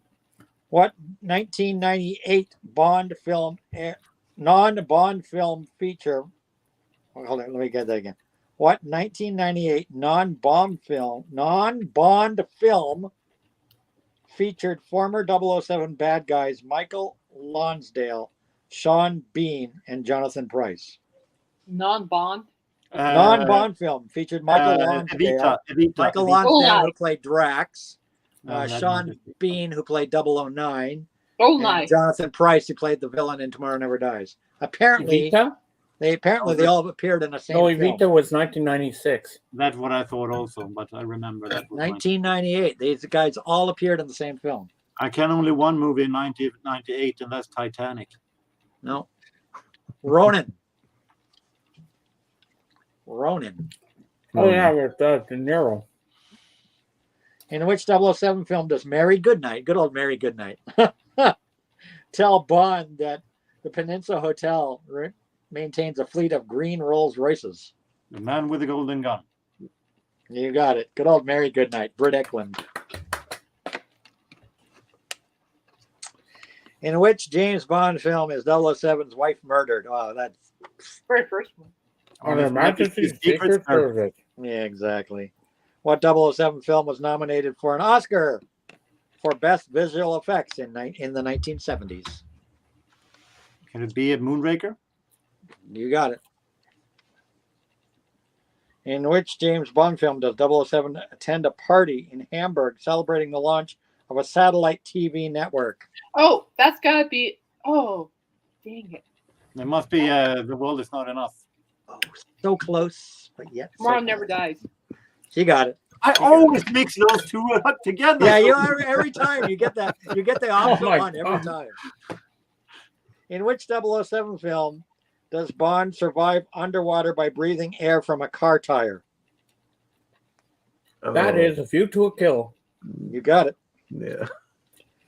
For what British royal did Aston Martin build a child-sized version of James Bond's DB5 in 1966? Wish I had. Queen Elizabeth. For which British royal did Aston Charles. Martin make a child-sized version? Prince Andrew. Prince Edward. Oh, It's Edward. In Die Another Day, on what unlucky day does Jinx say she was born? Friday the the 13th. 13th. You got it. We're getting through these cards. Well, this has a whole. We can go on. You just let me know when you want to stop. There's a lot of Oh. cards. I'm enjoying this. In which Bond film does Tiffany Case collect diamonds at the Circus Casino? Diamonds Are Forever. Yeah, easy peasy. What former Bond villain actor gained fame on television as lollipop licking police detective? Trevor's Tilly Telly Savalas. Savalas. You got it. Starred as Kojak, 1973 to 1978. Actor Walter Gotell appeared as General Gogol in 6 Bond films. He also appeared as Morzini in what previous 007 film? Casino Royale. No, he appeared as General Gogol in a whole bunch of Bond films. He was the Russian general. Remember, he appeared in a lot of the I guess it was Roger Moore and Timothy Dalton films. But before that, he appeared as another character as Morzini in a previous 007 film. I thought you said pre James Bond series. No. pre his appearance as General Gogol in Okay, 6 that I films. understand. He played a different character earlier. Many years before Doctor he No. did the General Gogols. Doctor No. Should be Dr. No. From Russia with Love. From Russia with Love. Remember, he was the guy that led the boats on the boat chasing From Russia with Love. Oh He yeah, was yeah, the yeah. head henchman. Jumps into the water on fire when the boats all blow up. Hmm. So yeah, he was a hood until and then many years later he returned as General Gogol. Oh, okay. Which Bond film was set in India and East Germany? Now it is Octopussy. Yep. Easy peasy. Before he was cast as James Bond, what 007 actor had been best known for commercials for Fry's chocolates? Sounds like George Lazenby. There we go. Hmm. In what Bond film does 007 offer to pay 50 gold severance for a last cigarette? Oh, Goldfinger. Oh, Oh shoot. 50 Damn gold gold. sovereigns for a last cigarette. Octopussy. From Russia with Love. oh yeah, right. When right before the fight on the train. That is probably one of my favorite fight scenes in all the Bond films. Is that fight between Robert Shaw and Sean Connery in that train car? That was a fantastic fight, and that was all staged. That was both Robert Shaw and Connery did that fight. Remember, he offers to buy this, and he uses that to make the guy open the briefcase, and the gas comes out. Now you mention it. What Moonraker character has been fully trained as an astronaut and works for CIA and also Hugo Drex? Jaws? Holly, what's Yeah, her name? you got it, Holly. Here's another great name like Mary Goodnight and Pussy Galore. Oh, gee. This one definitely goes up there with Tiffany Case, Mary Goodnight, Pussy Galore. Holly Goodhead. Christmas Jones. Holly Goodhead. My new favorite, Jenny Fleck. Yes. Before it was released, the title of what Bond film was tested with women by the National Research Group? Oh God. Title of the film was tested with women by the National Research Group. Lucky women. It's kind of obvious if you think about it. Why would they test the title with women? Octopussy. Octopussy. Hmm. Which James Bond film featured the song "Do You Know How Christmas Trees Are Grown"? Do you know how Christmas trees are grown? The World Was Not Enough? No. What's the only James Bond movie to take place yes. at Christmas? On Her Majesty's Secret Service. There you go. Okay, guys, unfortunately, I got a jet. All right. Yeah, I'll do a couple more cards and then So for getting next late here. for next Getting late here, for next so. Sunday, Caitlin, I will send you the link, and you'll come up with me and Dave on the camera. Yeah, definitely. I could do that. Yeah. Yes, Sounds definitely. good. Well, guys, seriously, take care. It's been fun. I'm Yeah. sorry. It's, All right, so, Oh, I'm gonna get going too pretty yeah, soon. so I'll catch you guys Yeah. next week. All right. all righty. Bye, guys. Last card. Bye. Last card. This is our Last I last also card. want to say, James, that that song by Zinno, "What's Your Name?" I've put a link on it in the private chat if you want to remember it. All right. Well, we'll do two more cards. Two more cards. All right, two more. Two more cards. Let's and then we'll call it. How does Jill Masterson die in Goldfinger? Painted with gold on the body. Yep. Yep. Jeffrey Holder played Baron Samedi in the Truman Capote play House of Flowers, and in what Bond film? I have no check on that name. Baron Samedi was the character. Come on. Okay. What Bond film was there? Baron Samedi and Goldeneye. Baron Samedi. To Live and Let Die. There you go. Live and Let Yeah. Die. In what film does Pan Bouvier rendezvous with James Bond at the Barrelhead Bar? License to Kill. You got it. Hmm. Last card, the last one. We're doing one more. Last one. In For Your Eyes Only, what happens when a gunman smashes the windshield of 007's burglar protected Lotus? It blows up. It blows up, yes. Which James Bond film premiered on the 7th of the 7th of 77? The Spy Who Loved Me. You got it. And last question. What Bond film features 007 chasing after a woman in a red Ferrari in Monte Carlo?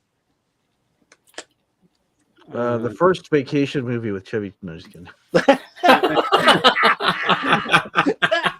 So true. So On true. Her Movie, Majesty's same car, different movie. But on anyways. Her Majesty's Secret Service. No, That would be Goldeneye. there you go, GoldenEye. We went about, how many cards did we go through? We went about maybe a third of them. Oh wow, Third there's a of lot of them? cards in there. I thought we exhausted them all. No, that's our stack that we did. That's the stack. Oh wow. Oh okay. Wow. That's the stack that we did. Wow, we did pretty And- good, man.